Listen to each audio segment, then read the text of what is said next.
Muundo wa mwanga.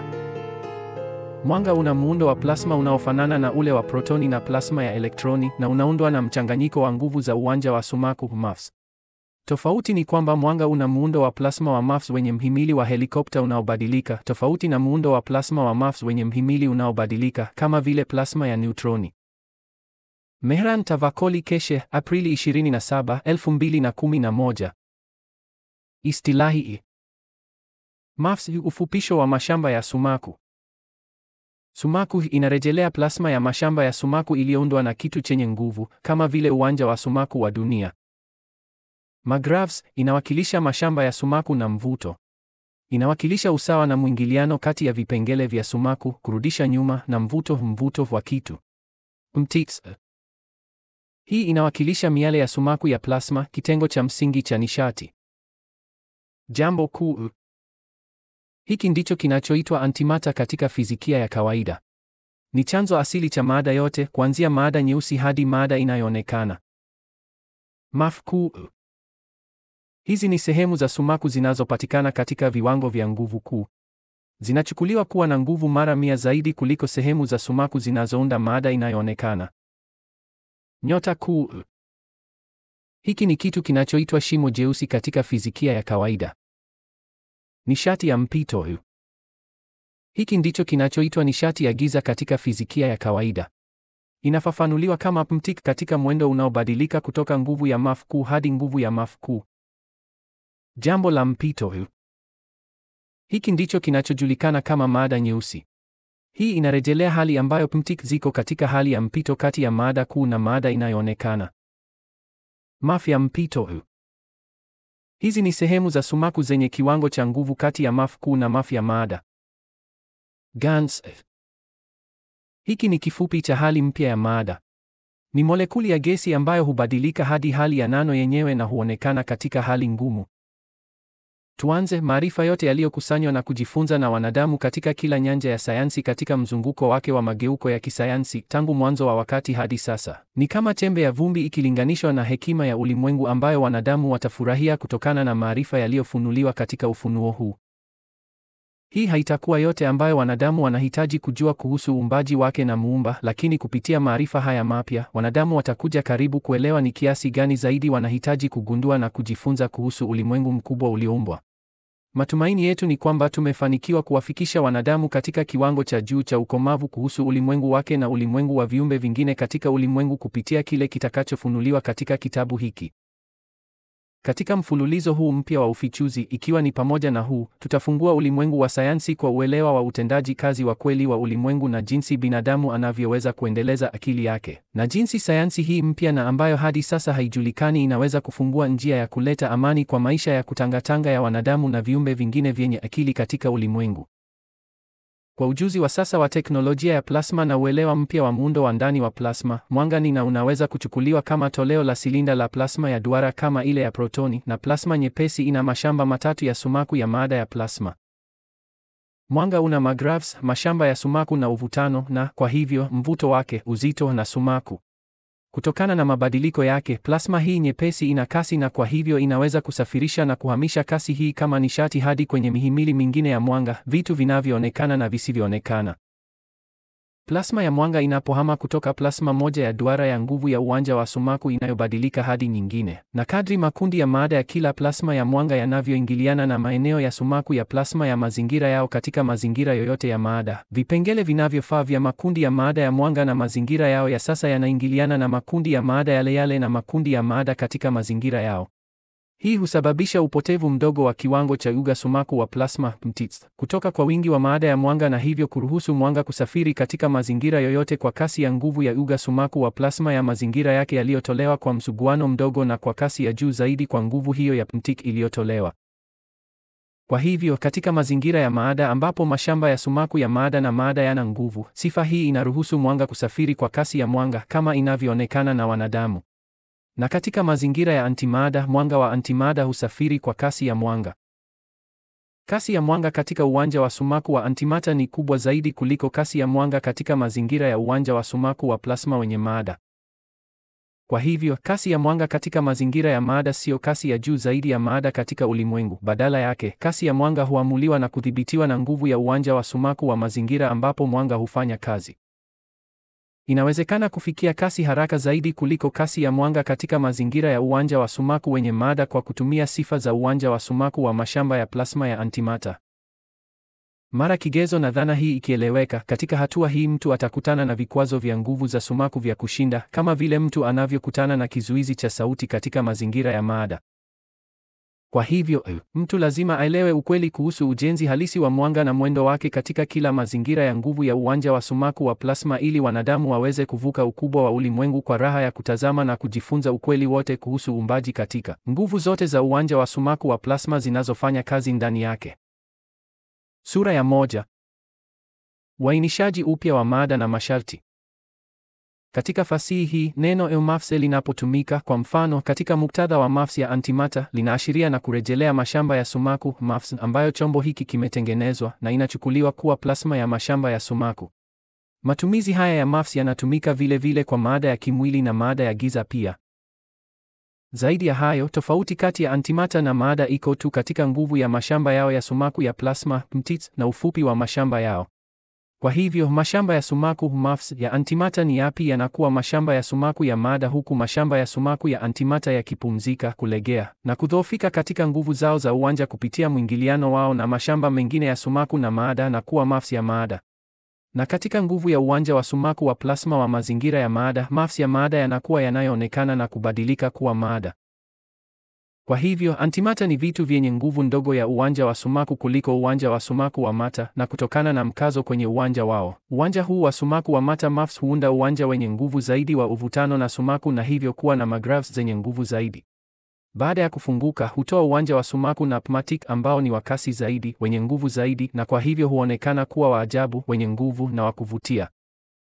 Hii ina maana kwamba kitu cha antimata, kwa mfano, chenye kipenyo cha sentimita 10, mara tu kinapofunguka katika muundo wake, huwa kitu cha mata cha kipenyo cha mita 1000 kadhaa ndani ya mazingira ya nguvu ya uwanja wa sumaku wa mata. Kwa hakika, mtu anapaswa kuita jambo la awali neno antimata, na kwa hivyo, antimata inapaswa kuitwa tena prime mata. Kanuni ya mpito wa mata na mwanga kama plasma. Keshe anaelezea maono ya Lord Keshe kuhusu muundo wa mwanga na asili ya mata nyeusi ina nishati nyeusi, akifafanua upya mwisho kama awamu za mpito za uwanja wa sumaku. Jambo kuu na mpito wa MAFS. Lord Keshe anasema kwamba jambo kuu, antimata, haina nguvu ya uwanja wa sumaku inayofanana MAFS, bali ni wigo wa nguvu. Jambo linaloonekana tunalojua ni matokeo ya kujiondoa kwa MAFS hawa. Mchakato wa kujiondoa. MAFS ya jambo kuu, ngumu zaidi, hutawanyika na kupoteza nguvu kupitia mwingiliano, msuguano na MAFS wengine. Jambo giza kama mpito. Jambo giza lina MAFS ya mpito ambayo huhama kutoka nguvu ya jambo kuu hadi nguvu ya jambo linaloonekana. Ni hali ya mpito au awamu katika wigo wa nguvu ya uwanja wa sumaku wa plasma (MTITS). Kubadilisha majina na dhana. Jambo giza linapaswa kufafanuliwa upya kama jambo la mpito. Nishati giza linapaswa kufafanuliwa upya kama nishati ya mpito, kwani nishati hufafanuliwa kama mashamba ya sumaku yanayosonga masuala ya mpito ya MAFS yakiendelea. Magravi ya mpito hizi zimeundwa na MAFS ya mpito. Mashimo meusi na asili ya maada. Nyumbani mwa maada kuu. Plasma ya maada kuu ipo kila mahali, ikiwa ni pamoja na vituo vya ulimwengu, galaksi, nyota na kituo cha plasma cha protoni elektroni. Nyota kuu. Kinachoitwa shimo nyeusi kwa kweli ni makao ya maada kuu. Kwa hivyo, mashimo meusi yanapaswa kubadilishwa jina kuwa nyota kuu. Mbegu ya uumbaji. Ukali na nguvu ya nyota na sayari hutoka kwa kiasi fulani kutoka kwa PMTIC, nguvu ya maada kuu. Uzito wa plasma ya sumaku iliyotolewa na nyota hizi kuu. Mbegu ya plasma zinazohitajika kwa ajili ya uundaji wa galaksi na nyota hutoka kwa MAFS of prime matter. Nuru si nishati bali plasma ya kimwili. Keshe anapinga dhana ya Einstein kwamba mwanga ni nishati tu inayosafiri kwa kasi ya juu zaidi, akisema kwamba mwanga ni kiumbe cha plasma ya kimwili chenye uzito na uvutano. Nuru ina magravs, ukweli kwamba mwanga hupinda au kwa usahihi zaidi, nafasi au ujanja kuzunguka vitu vikubwa kama nyota unaonyesha kwamba ina muundo wa kiumbe cha sumaku na uvutano magravs. Kiumbe cha silinda. Mwanga ni kiumbe cha plasma ya kimwili cha silinda, tofauti na umbo la duara la plasma ya protoni elektroni. Muundo wa mwanga. Mwanga unaundwa na tabaka tatu za mass kama plasma ya duara. Kituo mass of prime matter yenye nguvu zaidi. Safu inayofuata mass of transition matter. Safu ya nje mass of matter dhaifu zaidi. Uzito na sumaku. Kwa kuwa mwanga una magrav, uvutano na mashamba ya sumaku, una uzito na sumaku yake. Taa zenye nguvu zaidi na zinazosafiri umbali mrefu zina uzito mkubwa zaidi. Mwonekano wa mwanga. Mwanga huonekana wakati sumaku ya plasma ya mwanga inapoingiliana na sumaku ya mazingira yanayozunguka na kusababisha msuguano unaotoa mashamba ya sumaku yaliyobaki katika wigo ambao unaweza kugunduliwa na vitambuzi vya protini vya jicho la mwanadamu. Metamorphosis ya mwanga. Mwanga ni mpito wa nguvu wa maada ili kusonga haraka katika ulimwengu. Metamorphosis maradufu. Plasma hutumia mchakato wa metamorphosis maradufu kwa uhamishaji wa juu zaidi wa mafu. Uongofu wa kwanza, plasma ya duara km atomi hubadilishwa kuwa kitu cha silinda kinachosonga kwa kasi, mwanga wa mwanga. Uongofu wa pili, baada ya kufikia mwisho wake, kitu kingine cha plasma ya duara, mwanga hurejea kwenye umbo la duara, ukiunganisha na kuunganisha mafu zake zote, maada kuu, maada ya mpito na maada na plasma inayolengwa. Uhamisho wa jumla ya maada. Mwanga unapoipa atomi nguvu, hausisimui elektroni tu bali pia huongeza uzito wa jumla wa vipengele vyote vya atomi, protoni, neutroni na elektroni, ikithibitisha kwamba mwanga huhamisha mafu zake zote, si nishati tu. Usumaku wa mwanga. Mtiririko wa mashamba ya sumaku ndani ya boriti ya mwanga katika wigo wa nguvu wa plasma, si katika kiwango cha elektroni, unapaswa kuitwa usumaku wa mwanga badala ya usumaku wa umeme. Neno usumaku wa mwanga huanzishwa kuelezea mtiririko wa mashamba ya sumaku ndani ya muundo wa mwanga na kuutofautisha na usumaku wa jadi wa umeme. Usumaku wa mwanga ni mtiririko wa mashamba ya sumaku ya plasma (MTITs) yanayozunguka ndani ya tabaka za mashamba ya sumaku (MAFs) zinazounda plasma ya silinda ya mwanga. Usumaku wa mwanga hii inahusishwa na nguvu ya mashamba ya sumaku ya elektroni ambayo iko katika wigo wa nguvu wa maada. Usumaku wa mwanga huu ni mtiririko wa MTIC unaofanya kazi katika wigo wa nguvu wa plasma ya mwanga. Mtiririko wake wa sasa unachukuliwa kuwa na nguvu zaidi kuliko usumaku wa umeme. Hii ni kwa sababu muundo wa mwanga una mkusanyiko mkubwa wa principal mass, mashamba ya kati yenye nguvu zaidi, ikilinganishwa na sumaku umeme ambayo hufanya kazi tu katika wigo wa maada. Muundo na utendaji. Mtiririko wa ndani wa electromagnetism ndio unaoruhusu mwanga kudumisha uadilifu wake na kusonga kwa ufanisi. Muundo kama plasma ya silinda iliyojumuishwa na mafa kuu katikati, mpito na mafa safu ya nje. Electromagnetism inaelezea jinsi mashamba haya tofauti yanavyotiririka na kujipanga ndani. Chanzo cha nishati. Mwanga hutiwa nguvu kutoka eneo la kati ambapo mafa kuu yenye nguvu zaidi hukaa. Sifa hii ndiyo sababu mwanga unaweza kusafiri umbali mrefu na kuonekana kuwa nishati tu badala ya kitu chenye uzito. Mwendo. Mabadiliko haya ya mtiririko wa ndani wa mafa kuu yanayofunguka nje huipa mwanga sifa yake ya kasi ya juu mbele na uwezo wake wa kuvuka ulimwengu. Sura ya 2. Uhusiano na uumbaji wa uhai. Kulingana na teknolojia ya Keshe, uumbaji wa uhai unategemea ubadilishaji wa nishati ya plasma kuwa wigo sahihi wa uwanja wa sumaku, mchakato unaowezeshwa na mabadiliko ya mwanga. Kutolewa kwa tsirai laini. Uumbaji wa uhai hutokea wakati mwanga wa mwanga, plasma ya silinda, unapopungua kasi na kubadilisha mashamba yake ya sumaku ndani ya mazingira ya maada. Ubadilishaji wa MAF, plasma inayosafiri katika mwanga wa mwanga hupungua kasi ndani ya mazingira ya maada, ikibadilika kutoka nguvu ya MAF ya msingi hadi nguvu ya MAF ya maada. Uumbaji wa uhai, ubadilishaji wa MAF ya maada ya mwanga hadi nguvu ya uwanja wa maada husababisha uumbaji au kutolewa kwa mashamba ya plasma katika safu laini ya tsirai, ambayo ni kiini cha uumbaji wa uhai. Hii inaonyesha kwamba tsirai laini si bidhaa nyingine hatari, bali ni nguvu ya msingi ya uwanja wa sumaku wa plasma ambayo huamsha na kudumisha michakato na maisha ya kibiolojia. Mwingiliano na protini ya binadamu. Mwonekano wa nuru yenyewe na mwingiliano wake na viumbe hai hutegemea miundo ya kibiolojia. Ugunduzi wa hisia wakati nuru Lichtmagnetism silinda inapogusana na mazingira ya ardhini spherical magraves, msuguano unaotokana hutoa mashamba ya sumaku yaliyobaki katika safu ya nguvu ya protini ya binadamu magraves.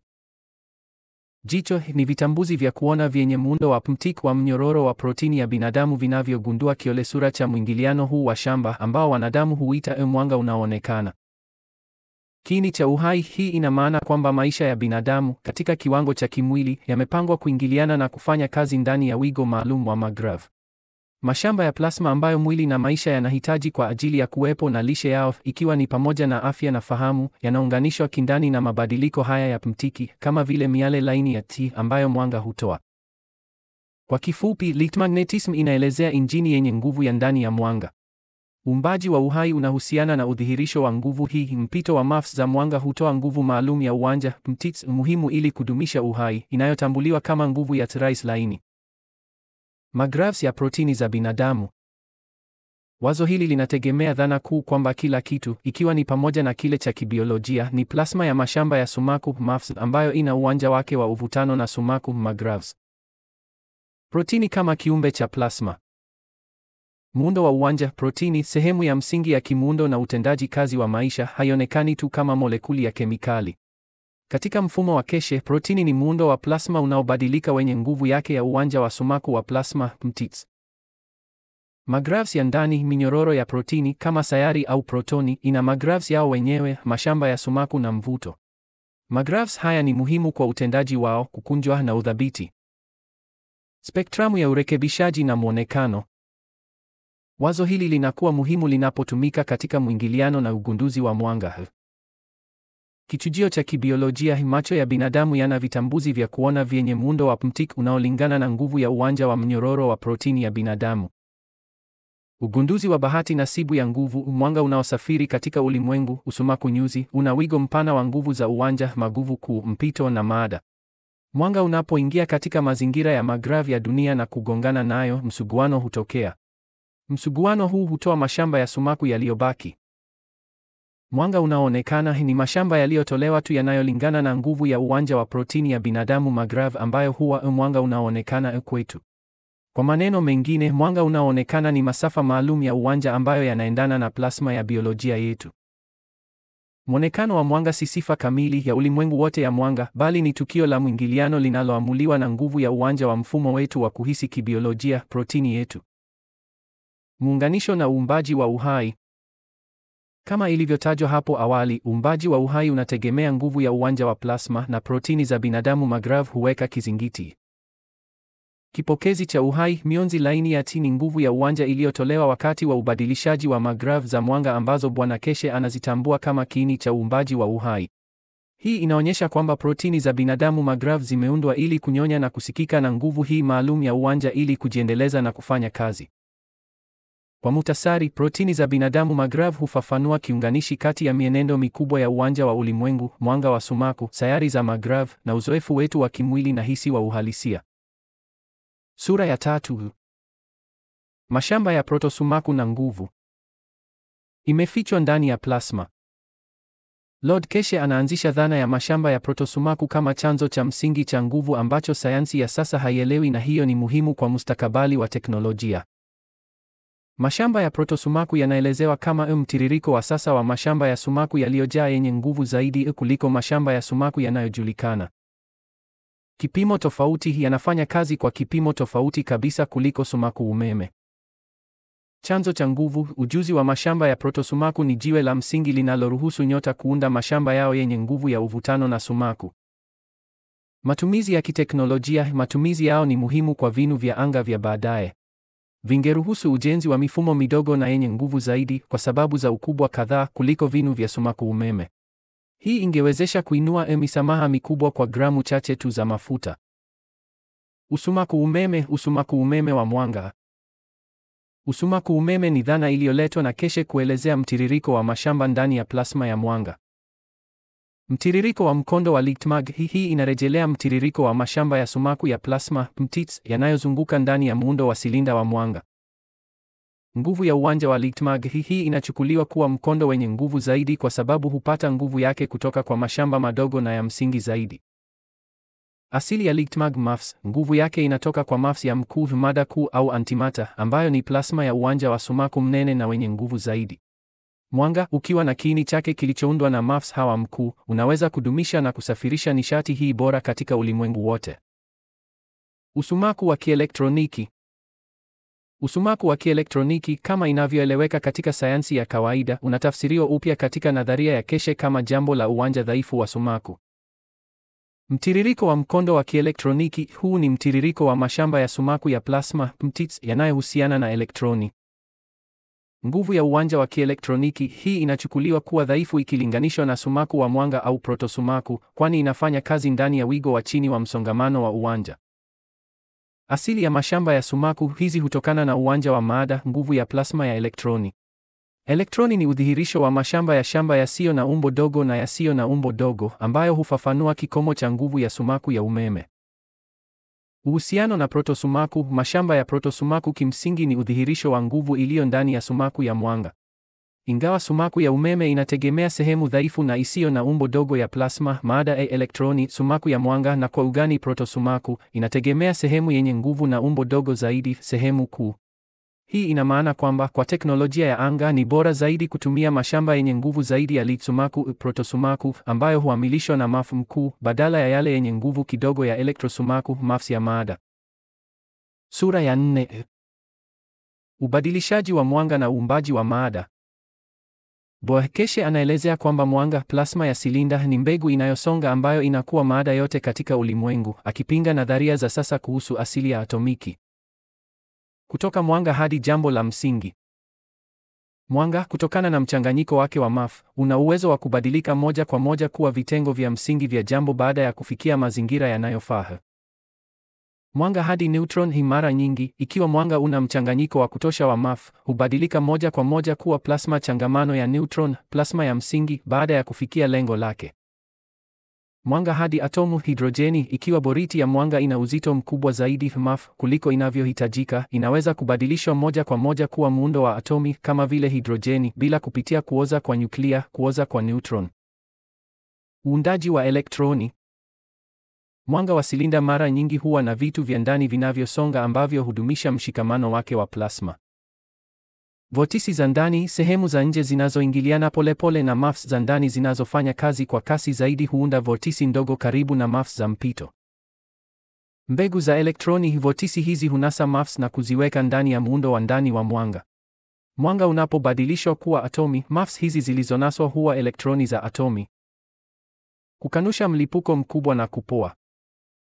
Boekeshe anakanusha nadharia kwamba atomi za kwanza ziliumbwa wakati ulimwengu ulipopoa, kulingana na mwendelezo wa michakato ya plasma.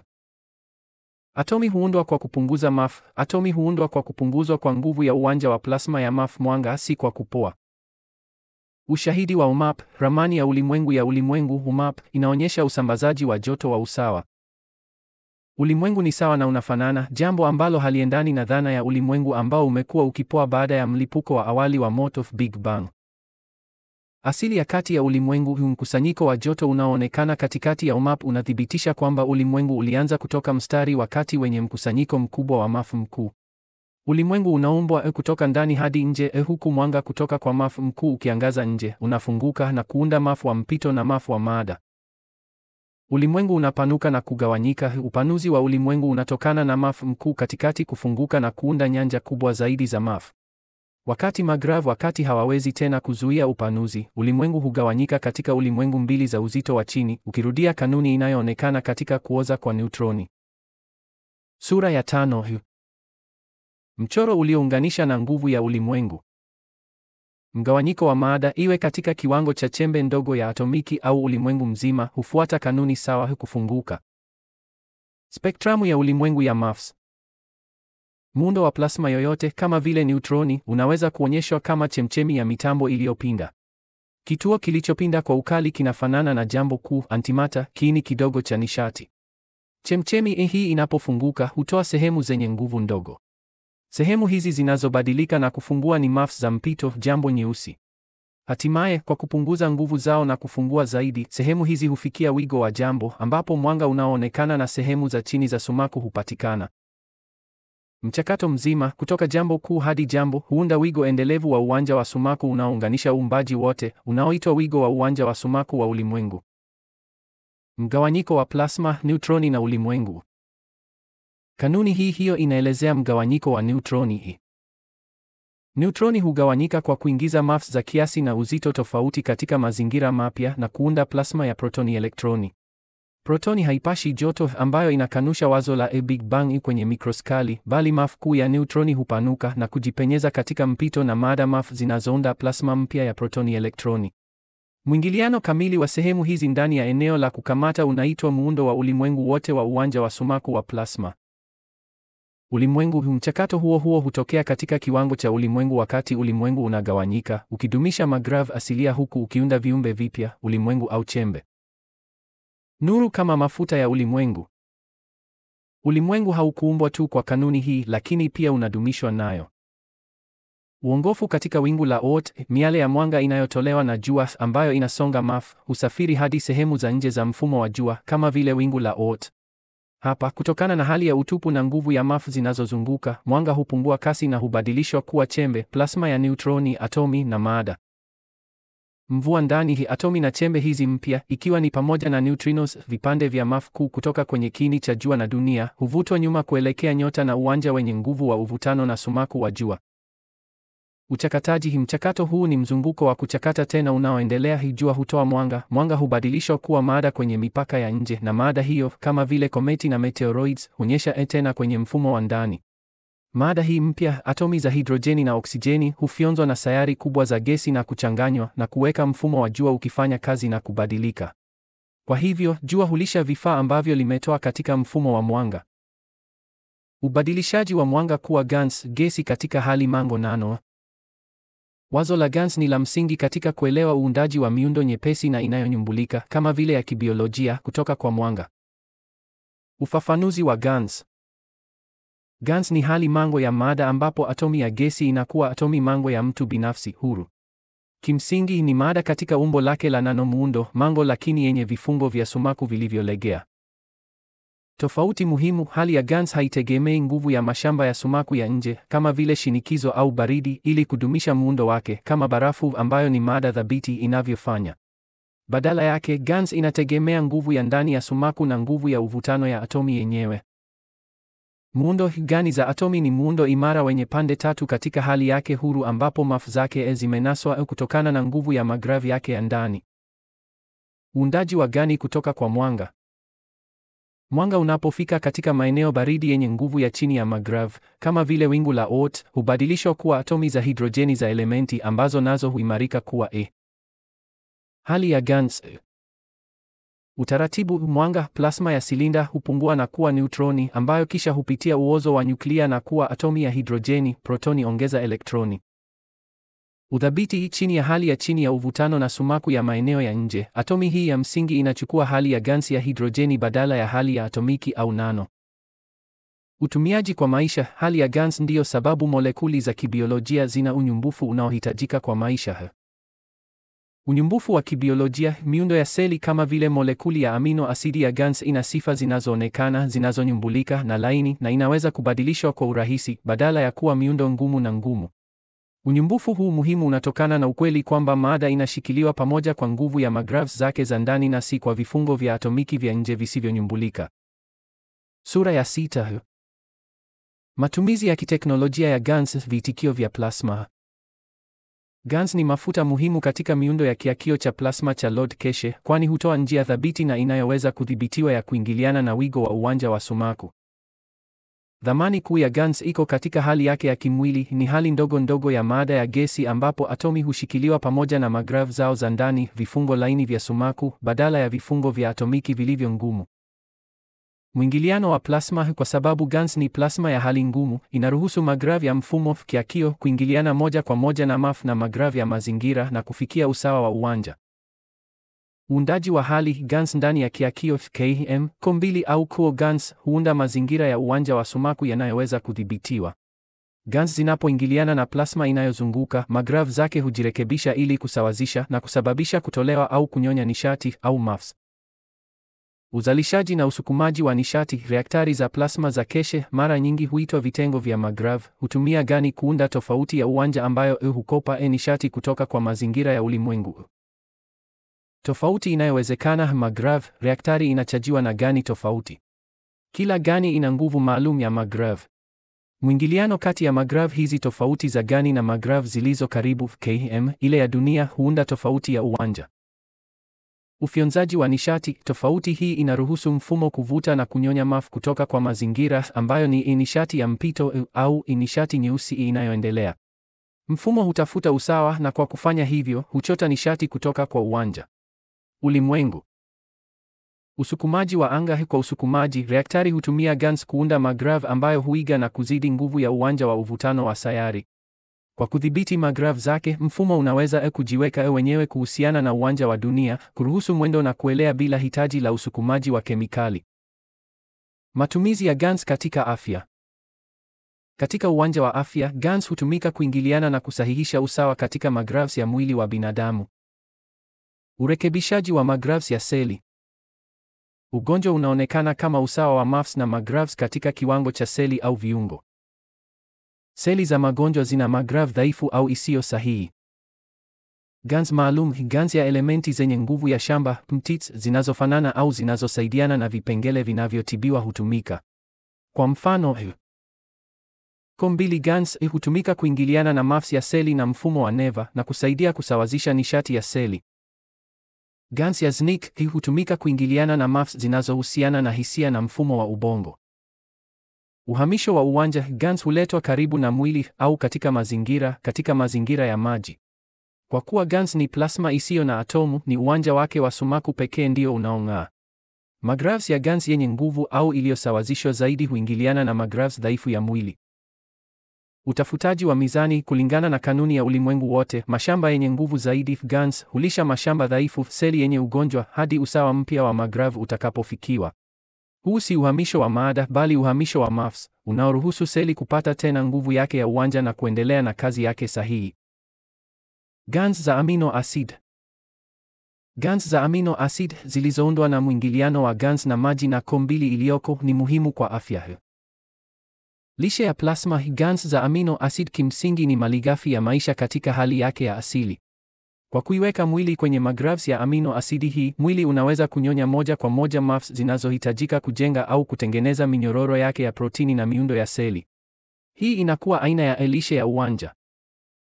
Unyumbulifu. Kama ilivyotajwa, hali ya GANs huipa miundo ya kibiolojia unyumbulifu unaohitajika kufanya kazi, ikiruhusu seli kusonga na kuzoea bila ugumu wa vifungo imara vya atomiki. Gani. Hali ya tano ya maada na msingi wa uhai. Gani si nyenzo ya kigeni tu, bali ni hali ya tano ya maada ambayo ni msingi wa kuwepo kwa uhai unaoonekana na mienendo ya mifumo ya sayari. Gani katika biolojia ya binadamu ni muhimu kwa maada ya kibiolojia kudumisha umbo imara na kufanya kazi. Muundo unaoonekana. Muundo wa mwili wa binadamu, mikono, miguu, nyama, unaundwa na gani za molekuli na atomi, si gesi huru. Kama gesi nyepesi na zinazofyonzwa hazingebadilika kuwa gani ndani ya mwili wa binadamu, zingekuwa puto la gesi. Ithibati ya ndani. Gesi ya atomi kama hidrojeni kutoka kwa mwanga unaofyonzwa hubadilishwa kuwa gesi inapofyonzwa na mwili kupitia mchakato wa ithibati mkusanyiko. Katika mazingira ya utupu mdogo wa mwili, GANs hii hujumuishwa katika minyororo ya molekuli ya protini za twohin ili kuunda muundo unaoonekana. Uhamisho wa taarifa na nishati. GANs hurahisisha uhamishaji wa haraka wa mashamba ya sumaku ya plasma (MTITs) kati ya molekuli na seli kama vile limfu na damu, zikifanya kazi kama taarifa kutoka kwa MAFS badala ya kuhitaji uhamishaji wa atomi nzima. Mfano wa figo, mchakato ambao damu husafishwa si wa kemikali. GANs katika seli za damu huhamisha MAFS yaliyopimwa vibaya au ya ziada kwa miundo ya molekuli ya GANs kwenye figo, ambapo hubadilishwa kuwa kioevu ili kuonekana kama mkojo. Hii ni kweli pia kwa madini na vitamini ambazo ni MAFS tu katika michanganyiko tofauti. Sifa na ushahidi wa ulimwengu wa GANs. Hali ya GANs hutokea chini ya hali maalum za mazingira na inathibitishwa katika miundo ya sayari. Gesi ambazo kwa hali joto na shinikizo la kawaida hubadilisha muundo wao wa atomiki kuwa usanidi mdogo na imara kutokana na magrav zao za ndani na kupata sifa ambazo hazijawahi kuonekana katika hali ya gesi, kioevu au imara. Uongofu katika ulimwengu. Mwanga hubadilishwa kuwa GaNs katika maeneo ya anga yenye nguvu ya chini ya uvutano, utupu, na ambapo halijoto ya nje haiathiri mienendo ya uwanja wa sumaku wa ndani, kama vile katika wingu la Oort au ukanda wa Kuiper. Semiconductor asilia.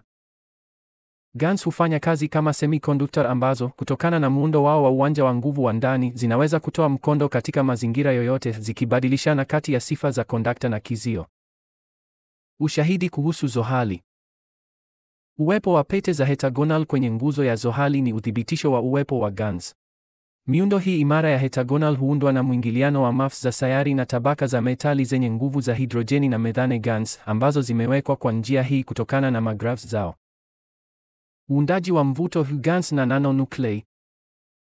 Wazo la kisayansi kwamba mvuto wa sayari hutokana na kiini cha metali cha chuma kinachosonga, kama ilivyoelezwa kwa dunia au jua, linakataliwa. Badala yake, mvuto hutokana na mienendo ya ndani ya nyenzo za plasma zilizojilimbikizia. Kiini cha plasma, GaNs na nanomatter. Muundo wa kiini.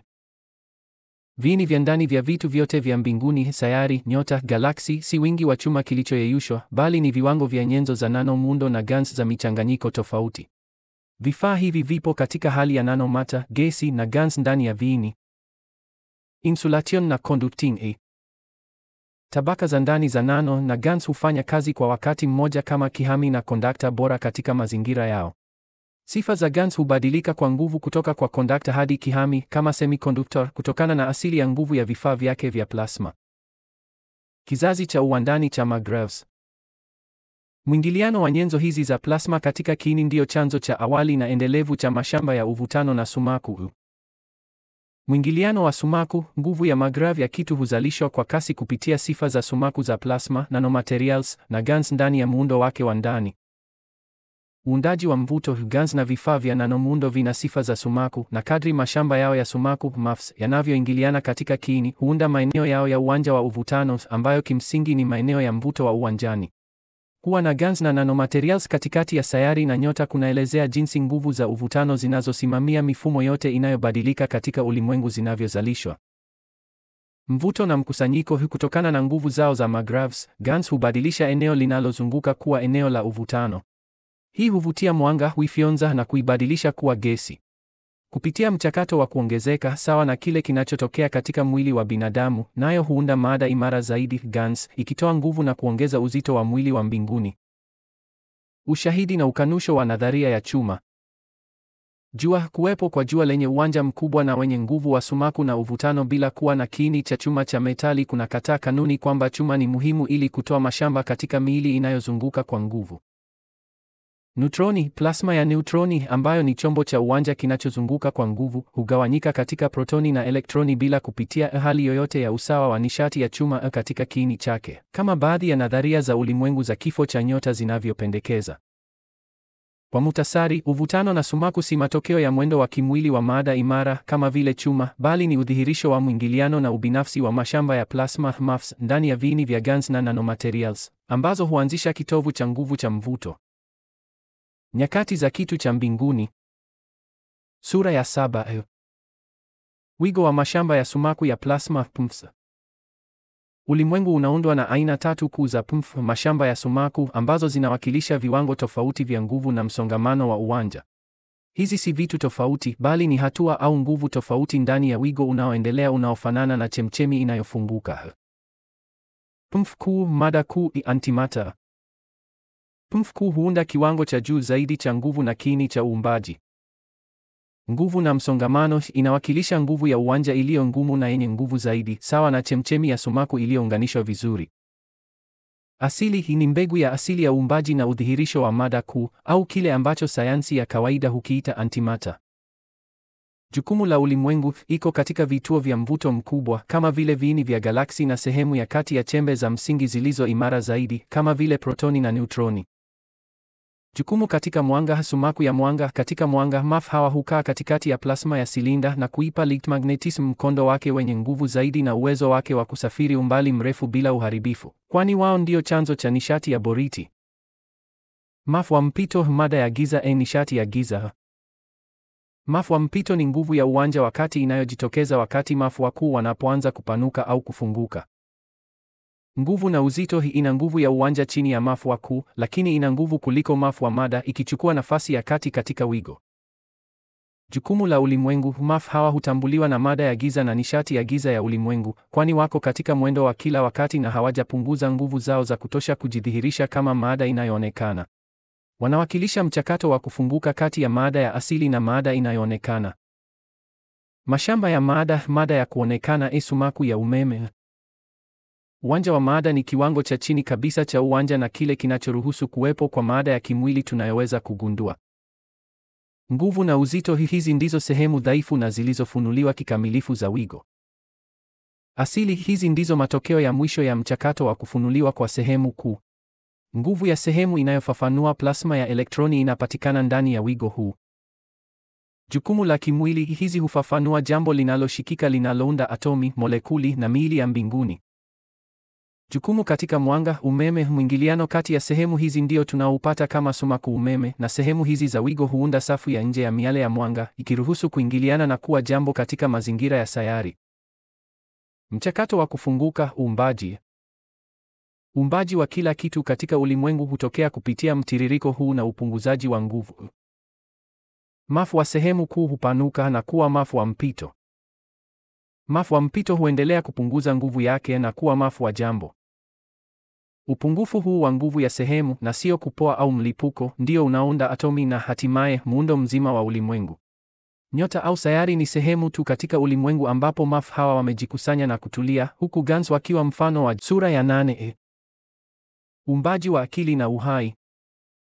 Mfumo wa kupunguza nguvu ya uwanja MAFs kufungua sio tu kwamba huunda maada, lakini pia ni msingi wa akili na uhai. Hidrojeni kama mbegu ya uumbaji. Mzunguko mzima huanza na ubadilishaji wa mwanga kuwa atomi ya msingi zaidi. Mwanga hadi hidrojeni, mwangaza unaopoteza nguvu na kuwa chembe katika wigo wa mafa wa maada, viwango vya atomiki na nano, hujidhihirisha kama atomi ya hidrojeni ya elementi. Uzazi wa magrav. Katika hatua hii, hidrojeni hutoa nguvu yake ya kwanza ya nje ya uvutano na sumaku magrav katika mazingira ya maada. Ni kitu hiki kinachoonekana chenye magrav yake ambacho huwa mbegu ya nyota, sayari na kiini cha vitu vyote vya kimwili katika ulimwengu. Hidrojeni na asili ya akili.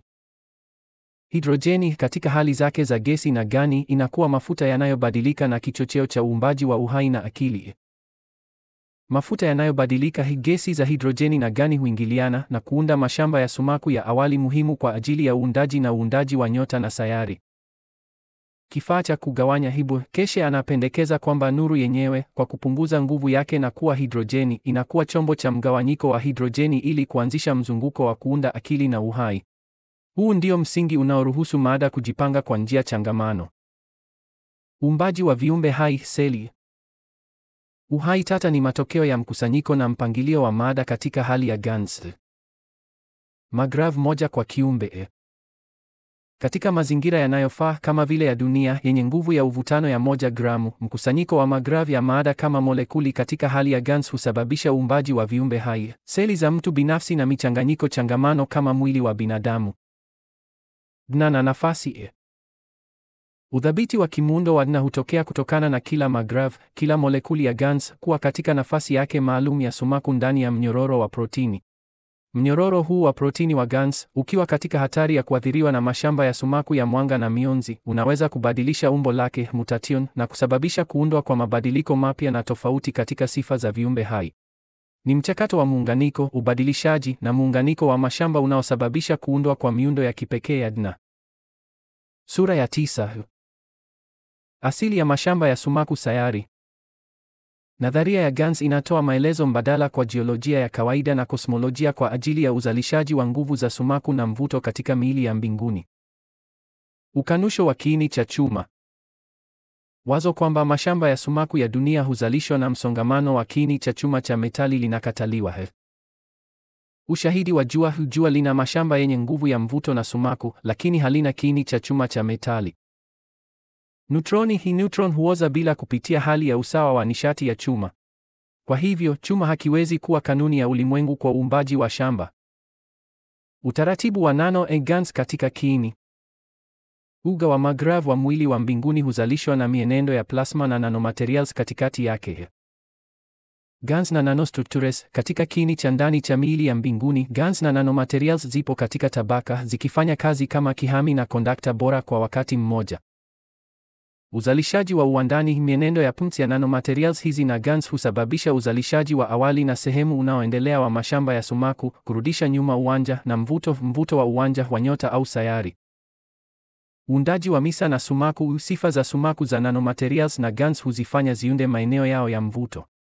Kwa nyenzo hizi katikati, kitu huvutia mwanga, huifyonza na kuibadilisha kuwa misa na kuunda misa yake huru na sumaku. Kwa asili, mvuto na sumaku ni dhihirisho la moja kwa moja na la plasma la mwingiliano na upangaji wa magravs wa vifaa vya GANs katika kiini cha mwili wa mbinguni. Sura ya 10. GANs, muundo wa sp3 na asili ya mashamba ya kosmiki. Hali ya GANs inatofautishwa na uwezo wake wa kuonyesha sifa mbili, kondakta na kihami, kulingana na muundo wake wa shamba na kuifanya kuwa gundi ina nguvu inayoendesha nyuma ya uundaji wa mashamba ya magravs katika ulimwengu. Wili wa muundo sp3 wa GANs. GANs ya kipengele kama vile hidrojeni au kaboni inaweza kuwa na muundo wa fuele ya almasi ya sp3. Usanidi huu wa shamba ni muhimu kwa mienendo ya mada. Kihami na kiendesha nyenzo ile ile katika mazingira yale yale inaweza kuwa kondakta bora kama safu ya nano ya kaboni ya sp2 na kihami bora kama muundo wa almasi ya sp3, iwe kupitia safu au ndani ya tabaka zile zile. Uundaji wa magrav, mkusanyiko wa mchanganyiko wa gesi na GANs pamoja na miundo hii miwili huunda tabaka nyingi zinazopitisha na kuhami joto za nyenzo zile zile. Katika mazingira ya sumaku yenye nguvu ya ulimwengu, mwingiliano wa tabaka hizi zenye nguvu tofauti za uwanja huzalisha magrav zenye nguvu zaidi na kuanzisha mvuto na nafasi ya maada nyingine. Hii ni mbegu ya uvutano na uwanja wa sumaku unaozalisha viumbe vya mbinguni, neutroni, nyota, galaksi. Uwepo na sifa za GANs zinapingana na falsafa kwamba sayari zinahitaji viini vya chuma imara ili kuunda mashamba yao ya sumaku na mvuto. Muundo wa kiini. Mashamba ya sayari huzalishwa na elementi zinazoundwa na nanomaterials, gesi na miundo ya fuele ya GANs ndani ya viini vyao. Nguvu ya kielelezo. Matabaka yenye nguvu ya gesi na GANs yanapojikusanya kwenye kiini cha sayari, nguvu ya kielelezo ya magrav yenye nguvu ya sayari inachukua nafasi na kuunda mashamba yenye nguvu ya kutosha kuenea kwa mabilioni ya kilomita. Kwa kifupi, uhai duniani si kitu cha msingi, bali ni bidhaa asilia ya mwendo wa mwanga na ubadilishaji wake kuwa GANs ndani ya mienendo ya mfumo huu wa jua, ikionyesha kwamba uhai si wa kipekee kwa sayari hii. Ushahidi wa majaribio na sifa za sp3 GANs. Wakfu wa Keshe unadai kuwa umefanikiwa kutengeneza nanomaterials imara za sp2 na sp3 kwenye joto la kawaida na shinikizo kwa kutumia kanuni ya uwanja wa magravs, mafanikio ambayo yanapinga teknolojia za kukamata kaboni kwa kutumia nishati nyingi. Sifa za kipekee za sp2 na sp3 GANs. Com2 GANs inaonyesha seti ya sifa zinazotokana na muundo wake wa fuele ya almasi ya sp3, ikithibitisha kwamba ni hali mpya ya maada. Upitishaji wa juu na upinzani. Nyenzo hufanya kazi kama kondakta mkuu kando ya chembe au safu yake, ikiruhusu mtiririko wa mkondo na volteji. Hata hivyo, kupitia tabaka ndogo inakuwa kihami bora, ikionyesha kizingiti cha juu sana cha upinzani. Kutoshikamana. Licha ya uwezo wake wa kuendesha, muundo wake wa fuele ya almasi huizuia kushikamana na nyenzo zingine au kushikamana na tabaka za ziada zaidi ya kikomo fulani. Chembe hizo hubaki kama makundi au mawingu ya vipimo vilivyoainishwa, zikielea kama jeli kwenye myeyusho. Hali nano imethibitishwa. Vipimo vya spektroskopi ya infrared na utofautishaji wa TRD vilithibitisha kwamba com2 na C4 zilizotolewa zilikuwa katika hali ya nano. TRD haswa ilionyesha sifa zilizolingana kikamilifu na zile za nyenzo zenye sifa za superconducting, ingawa hazilingani kabisa na superconductors zinazojulikana za metali. Hii inathibitisha tena kwamba superconductivity ni kutokana na asili yake ya sp3 nano na si kwa hali ya jadi ya metali. Ubadilishaji hadi GANs na utoaji wa nishati. Teknolojia ya Keshe hutumia nguvu za uwanjani, sio michakato ya thermodynamic, kwa ubadilishaji wa gesi. Kanuni ya magravs. Unyonyaji wa com2 unapatikana kwa kutumia nyenzo zenye mchanganyiko na nanolayers za kikaboni na metali ambazo huunda nguvu za mvuto tuli zilizorekebishwa kwa urefu wa sumaku wa molekuli za com2. Utoaji kwa kurudisha. Mara tu inapovutwa, uwanja wa sumaku ndani ya tabaka hizi husababisha molekuli zilizokamatwa kurudishana na kuziachilia kama nanomolekuli za com2 ndani ya maji. Maji hufanya kazi kama kichocheo cha sumaku kwa udhabiti, kuruhusu makundi ya GANs kuunda na kutulia kama mashapo. Upatikanaji wa nishati. Tofauti na teknolojia za kibiashara, mfumo wa keshe hutoa nishati wakati wa unyonyaji na ubadilishaji wa CO2 kuwa asidi ya fomi. Uwiano na utafiti wa kisayansi.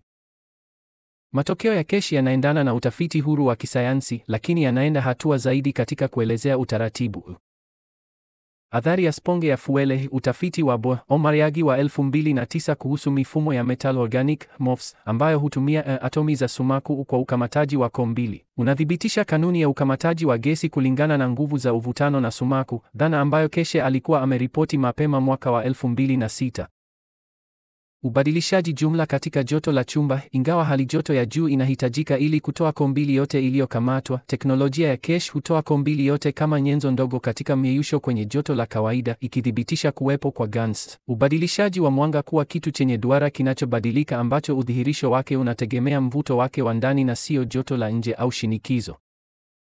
Kwa hivyo, GANs imeanzishwa kama hali ya mpito ya tano ya mada, dhana ambayo itachukua jukumu muhimu katika mustakabali wa sayansi na teknolojia, ikiwezesha mifumo.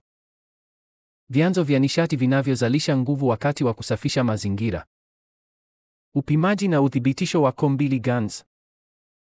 Matokeo ya vipimo vya maabara hayathibitishi tu kunaswa kwa CO2 kwenye joto la kawaida, lakini pia yanathibitisha kwamba CO2 hii ipo katika hali mpya ya mada yenye sifa za ajabu.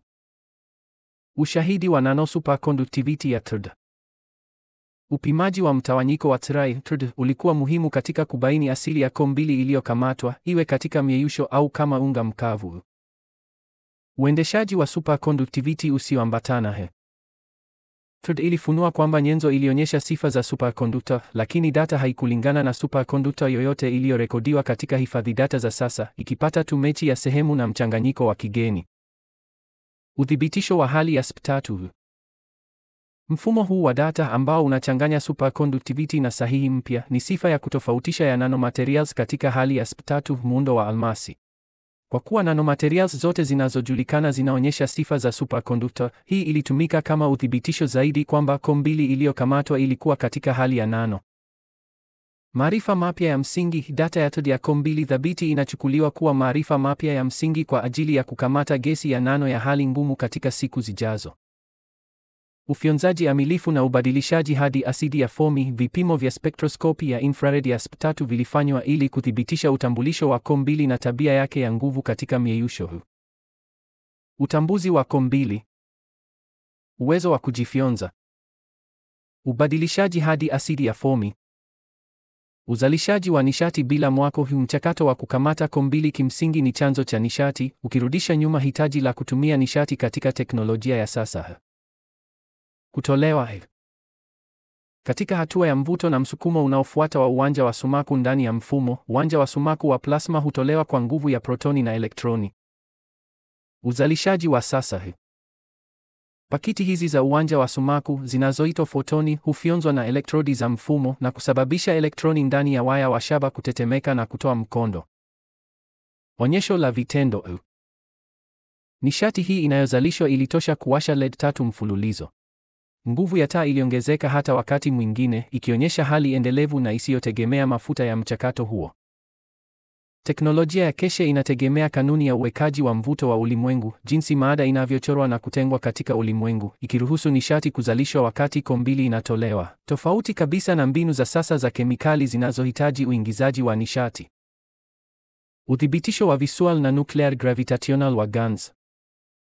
Ushahidi unamalizika kwa uthibitisho wa kuona na uchambuzi wa asili ya msingi ya mfumo wa kukamata ambao unafanya kazi chini ya kanuni za uwanja wa magravs wa ulimwengu.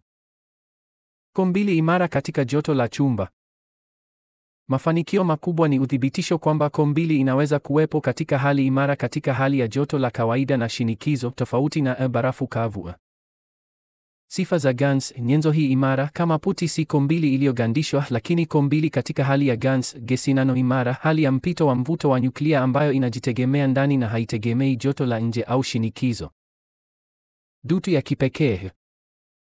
Gani za CO2 katika myeyusho huhisi kama zebaki iliyopakwa gel na ni baridi kwa kugusa, lakini haishikamani na ina sifa ya kipekee, tabia kama ya almasi ambayo huizuia kuingiliana kwa urahisi na au kushikamana na vifaa vingine.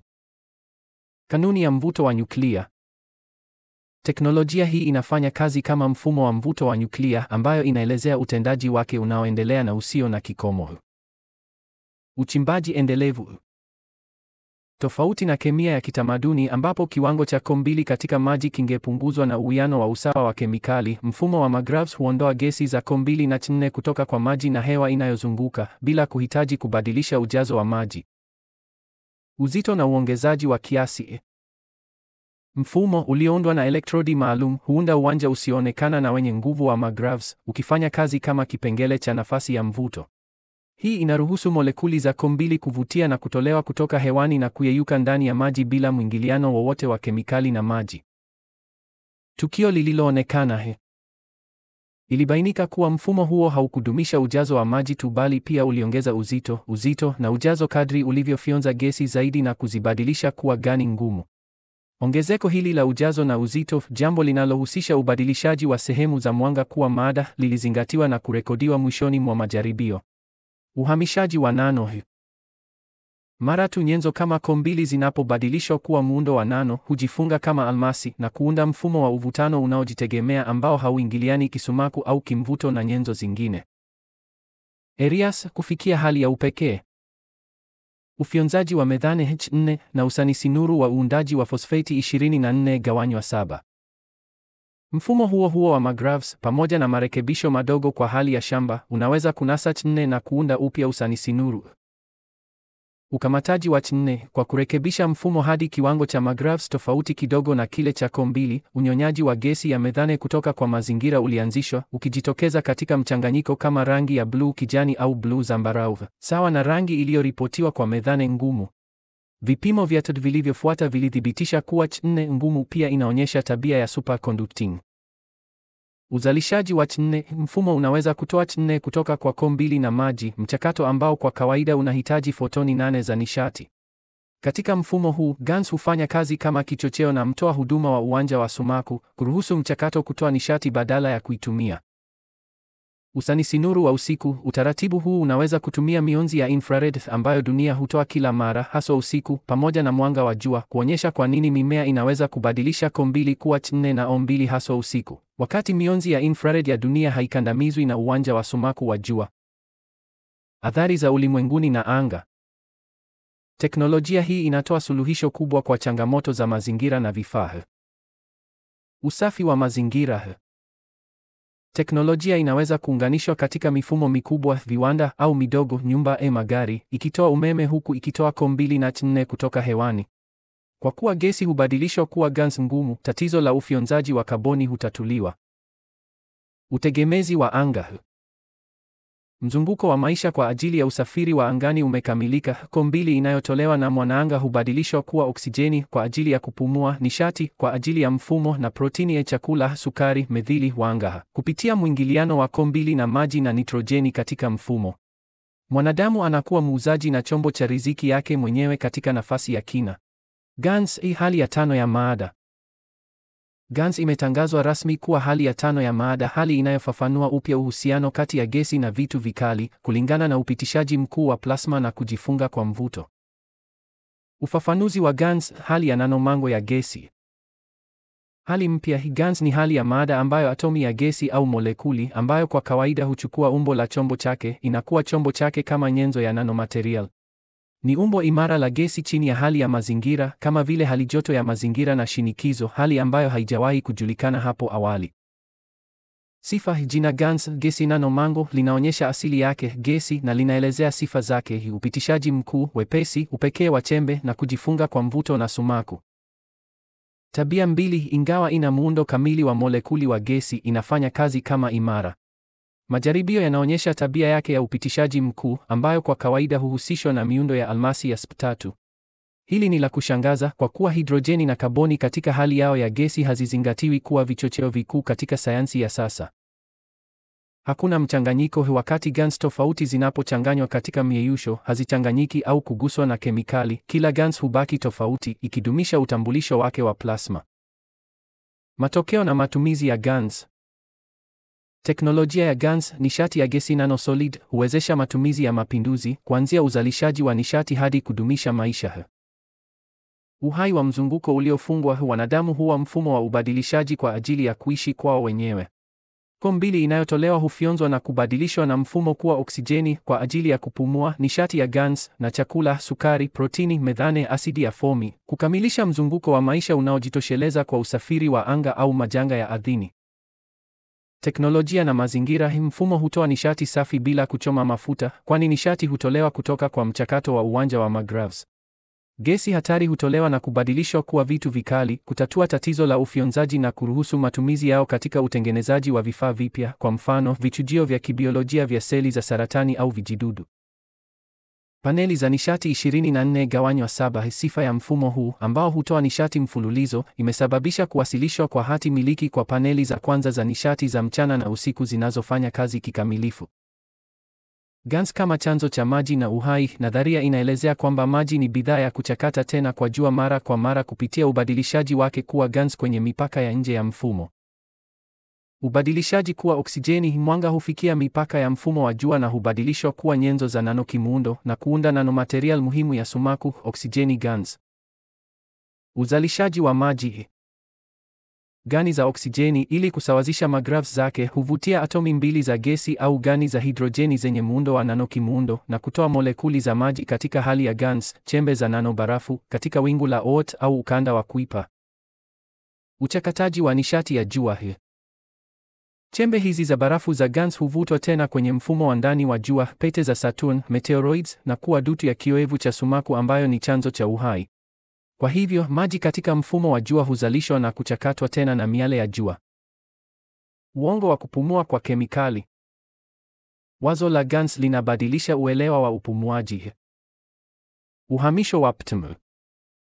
Atomu ya oksijeni au molekuli inayovutwa au kufyonzwa na gills katika kesi ya samaki haivuki kamwe kuta za mapafu au gill.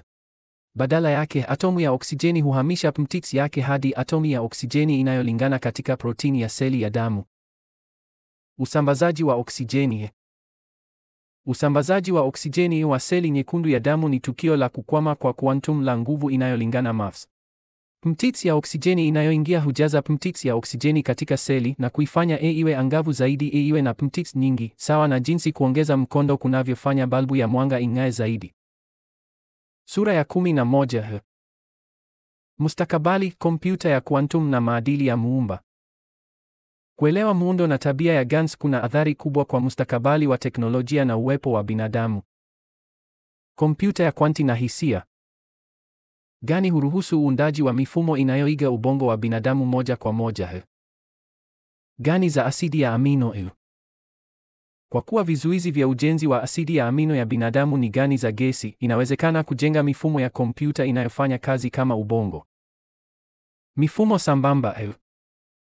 Molekuli za magravs of gans zitaunda viungo vya kuwekea nyuklia nyingi na njia za mawasiliano za wakati mmoja zikiiga muundo wa neuroni. Hii itaruhusu uundaji wa mifumo ya kompyuta ya kwantimu inayoweza si tu mantiki na udhibiti kwa kasi inayozidi ile ya ubongo wa binadamu, lakini pia zinaweza kubeba hisia. Changamoto ya maadili. Ujuzi wa gans huongeza uwezekano kwamba ubinadamu unaweza kuwa muumbaji wa viumbe vipya. Uigaji mkubwa. Uwezo wa kutoa gans, ambayo ni sehemu ya kimuundo ya maisha, inaweza kuruhusu uigaji wa wingi wa viumbe kulingana na muundo wa binadamu bila hitaji la seli shina, mayai au manii, ambayo kwa kweli ni hifadhi za kumbukumbu kwa ajili ya kuishi. Swali la msingi. Ikiwa ubinadamu tayari umeelewa sp3 na utaratibu wa mawasiliano ya seli, uundaji wa mwili na ubongo unaofanya kazi kulingana na gans, muundo unaoonekana wa kiumbe, unaibua swali la kimaadili: je, wanadamu watakuwa mungu wa kizazi kipya cha viumbe, labda kuunda nakala yenye kumbukumbu safi ya kijenetiki? Ugunduzi wa gans, uliothibitishwa kimajaribio na unyonyaji wa hali ngumu kwenye joto la kawaida, uliochapishwa na wakfu wa Keshe mnamo 2009, unaonyesha kwamba jambo la msingi la sumaku katika ulimwengu ni plasma nyepesi, sio chuma. Plasma hii ni chombo cha kawaida cha sumaku cha msingi kinachoamuru mzunguko wa kuwepo na kuchakata tena kwa kila kitu katika ulimwengu. Sura ya 12. Shimo jeusi kama nyota kuu, kosmolojia ya Keshe. Keshe anaendelea kutafsiri upya asili ya mashimo meusi na mienendo ya maada katika ulimwengu kupitia lenzi ya mafa kuu na mpito. Asili ya nyota kuu, shimo jeusi. Mafa kuu, kinachojulikana kama shimo jeusi, kwa kweli ni nyota kuu, mahali ambapo mafa kuu na mada huundwa na kukusanywa. Hadithi ya upeo wa tukio. Nadharia kwamba hata mwanga hauwezi kutoroka nyota kuu mara tu inapovuka upeo wa tukio si sahihi. Mwanga una mkuu wake, na mkuu wa nyota hunyonya mwanga katika wigo wa mada unaoonekana, lakini wakati huo huo hutoa mwanga katika wigo wa mafa kuu na mpito. Uhifadhi wa mafa. Kama nyota ya msingi haingetoa mwanga katika wigo wa msingi, uhifadhi wa mafa kuu katika ulimwengu ungevunjwa. Lenzi ya uvutano. Kujikunja dhahiri kwa mwanga kuzunguka nyota hizi si unyonyaji kamili, bali ni matokeo ya nafasi ya magrav kati ya msingi wa mwanga na msingi wa nyota, na kusababisha mwanga kuizunguka. Uumbaji wa galati na uzito. Lishe ya ulimwengu. Mwanga unaotolewa na nyota ya msingi katika wigo wa msingi ni mtoa huduma na lishe inayozalisha vitu vyote, nyota na sayari katika galaksi yake, sawa na jinsi jua linavyolisha mfumo wake wa jua. Uvutano wa galaksi. Magrav ya nyota ya msingi huamuru nafasi na mwendo wa mwelekeo wa nyota na galaksi. Uzito wa galaksi ni kipimo cha nguvu ya uvutano na sumaku ambayo mafi ya msingi katikati yake yanaweza kutoa na kudumisha. Chembe ndogo ya atomiki na Higgs boson. Kanuni hiyo hiyo ya ulimwengu inaigwa katika kipimo cha mikro nano cha mada ndogo ya atomiki. Bosons na quarks. Nguvu za ajabu zinazoonekana katika plasma ya protoni au elektroni ni matokeo ya kupungua kwa nguvu ya mwanga unaotolewa na sehemu kuu ya plasma. Mwanga huu unaobadilika unapopungua husababisha kuonekana kwa chembe za mada zenye nguvu tofauti ambazo hujitokeza kama bosons au viumbe vingine vidogo vya atomiki. Nadharia ya Higgs. Wazo la Higgs ni sahihi kwa kuwa mwingiliano wa angalau mashamba mawili ya sumaku, bosons, husababisha kuundwa kwa uzito Higgs, kwani mwingiliano huo huunda mvuto na msukumo wa sumaku. Sio lazima kugongana na atomi ili kuonyesha hili, kuunganisha tu miale miwili ya mwanga kungetosha kuunda mada. Sura ya 13. Mienendo ya ulimwengu na usafiri wa kasi ya juu. Mwendo wa nyota karibu na nyota kuu. Boekeshe anaelezea jambo la kasi ya juu ya nyota za maada kama jua karibu na nyota kuu, shimo jeusi ambalo limewashangaza wanasayansi wa ulimwengu. Maudhui ya mafa kuu. Nyota za maada kama jua zina kiasi kikubwa cha mafa kuu ndani yao. Nafasi ya magrav. Kasi ya mzunguko wa juu wa nyota ya maada ni muhimu ili mafa kuu yake ya ndani iweze kupata nafasi yao sahihi ya magrav kila mara ikilinganishwa na mafa kuu ya nyota kuu ya kati. Analogi ya atomiki. Mwendo huu wa haraka unafanana na ule wa elektroni inayozunguka protoni katika atomi. Elektroni husogea kwa kasi ya juu ili kudumisha nafasi yake na uadilifu wa muundo wake wa pmatic. Mwanga wa mwingiliano. Nuru nyingi inayoonekana inayotolewa na nyota kutoka kwa mada iliyo karibu haitoki kwa nyota yenyewe, bali huundwa na mwingiliano na marekebisho endelevu ya magrav ya nyota mbili, mada na msingi. Kuelewa kwamba uzito unaweza kusonga kwa kasi ya mwanga au kwa kasi zaidi katika mazingira ya pmtik kuu kutokana na mwingiliano wa mafu mkuu ni muhimu kwa mustakabali wa usafiri wa anga za juu. Pmtik ni muhimu kwa kuelewa jinsi mada inavyoumbwa na jinsi ulimwengu unavyofanya kazi. Asili ya kila kitu. Ulimwengu mzima, ikiwa ni pamoja na atomi, mada, nyota na hata roho au fahamu, imeundwa na pmtik. Sehemu hizi ni viumbe vinavyobadilika ambavyo vipo katika viwango tofauti vya nguvu. Uumbaji wa mada. Mada ya kimwili, atomi, huundwa wakati pmtik mbili au zaidi za nguvu zinazolingana kupitia uwekaji au mshikamano wa magrav zinaingiliana na kusawazisha. Badala ya kugongana au kuitikia kemikali, sehemu hizo hukutana na mwingiliano wao huanzisha sehemu ya mvuto na msukumo husumaku. Uongozi wa nguvu. Pmtik zipo kwenye wigo wa nguvu. Maneno mafu mkuu, mafu wa mpito na mafu wa mada yanazielezea. Pmtik zenye nguvu zaidi, za kati na dhaifu zaidi, mtawalia. Kwa kifupi, pmtik si sehemu za kawaida za sumaku, bali ni kitengo cha msingi cha nishati ya plasma ambacho kinapoingiliana na kufikia usawa hujikunja ili kujidhihirisha kama vitu vya kimwili hujikunja na kuwa hali ngumu kwenye joto la kawaida. Neno pmtik linamaanisha miale ya sumaku ya plasma. Pmtik ni kitengo cha msingi cha nishati ya ulimwengu na malighafi ambayo kila kitu hutengenezwa. Kila pmtik ina nguvu maalum. Sehemu hizi ni kiini chenye nguvu na mtiririko ambacho kipo ndani ya wigo wa nguvu, huainishwa kama MAFS kuu, MAFS ya mpito au MAFS ya maada. Kwa upande mwingine, magrav, mashamba ya sumaku mvuto, ni mfumo wa shamba uliosawazishwa unaotokana na mwingiliano na mgongano wa pmtik mbili au zaidi. Sehemu hizi za nishati ya elementi zinapokutana huanzisha sehemu ya mvuto na sehemu ya kurudisha nyuma magnetiscus. Magrav ni usawa kati ya nguvu hizi mbili, na ni usawa huu unaoipa vitu sifa zake: uzito, nafasi na umoja katika ulimwengu. Kimsingi, pmtik ni vipengele vya nishati ya elementi vinavyopita katika ulimwengu, kwa mfano, nishati inayounda mwanga. Magrav ni athari ya utulivu na upangaji inayoruhusu pmtik hizi kujidhibiti, kuwa viumbe kama gani au atomi, na kudumisha nafasi yao kuhusiana na vitu vingine. Ni mfumo wa magrav wa sayari, kwa mfano, unaoamuru mzunguko wake na umbali wake kutoka kwa jua. Sura ya 14. Mwanga na mwingiliano wa sayari. Ubadilishaji wa mwanga kuwa virutubisho. Boekeshe anasema kwamba maisha duniani sio tu kwamba hunyonya mwanga, lakini pia huibadilisha moja kwa moja kuwa gani ili kuunda virutubisho. Utaratibu, mimea na wanyama hunyonya spektra maalum za mwanga na, kupitia muundo wao wa atomiki na molekuli ya magrav, huunda hali ya utupu iliyopimwa ndani yao. Utupu huu hubadilisha pmtik za mwanga kuwa gani zenye nguvu za magrav sawa na vitamini au madini. Uzalishaji wa moja kwa moja. Kwa ujuzi huu, wanadamu wataweza kutoa protini na madini moja kwa moja kutoka kwa miale ya mwanga, bila hitaji la mimea au wanyama kama wapatanishi wa ubadilishaji. Utofautishaji. Muundo wa pmtik wa mimea huamua ni wigo gani wa mwanga wanaounyonya na wapi wanauhifadhi. Kwa mfano, matunda huhifadhi wigo wa mwanga unaoingia kutoka juu, huku mimea ikinyonya pmtik zenye nguvu zaidi, kulingana na pmtik inayotolewa na dunia. Uumbaji wa nafsi, magnetosfera. Ubadilishaji wa mwanga ni mchakato wa msingi wa maisha. Mwanga unapoingia katika mazingira ya plasma huanzisha athari za mnyororo zinazoongoza kwenye uhai. Ubadilishaji wa miale ya mwanga katika seli hufikia kilele katika hatua ya mwisho. Miale ya mwanga inapogeuka kuwa kiumbe, hupata sumaku na magrav yake mwenyewe, ambayo inajulikana kama roho au mwili wenye akili.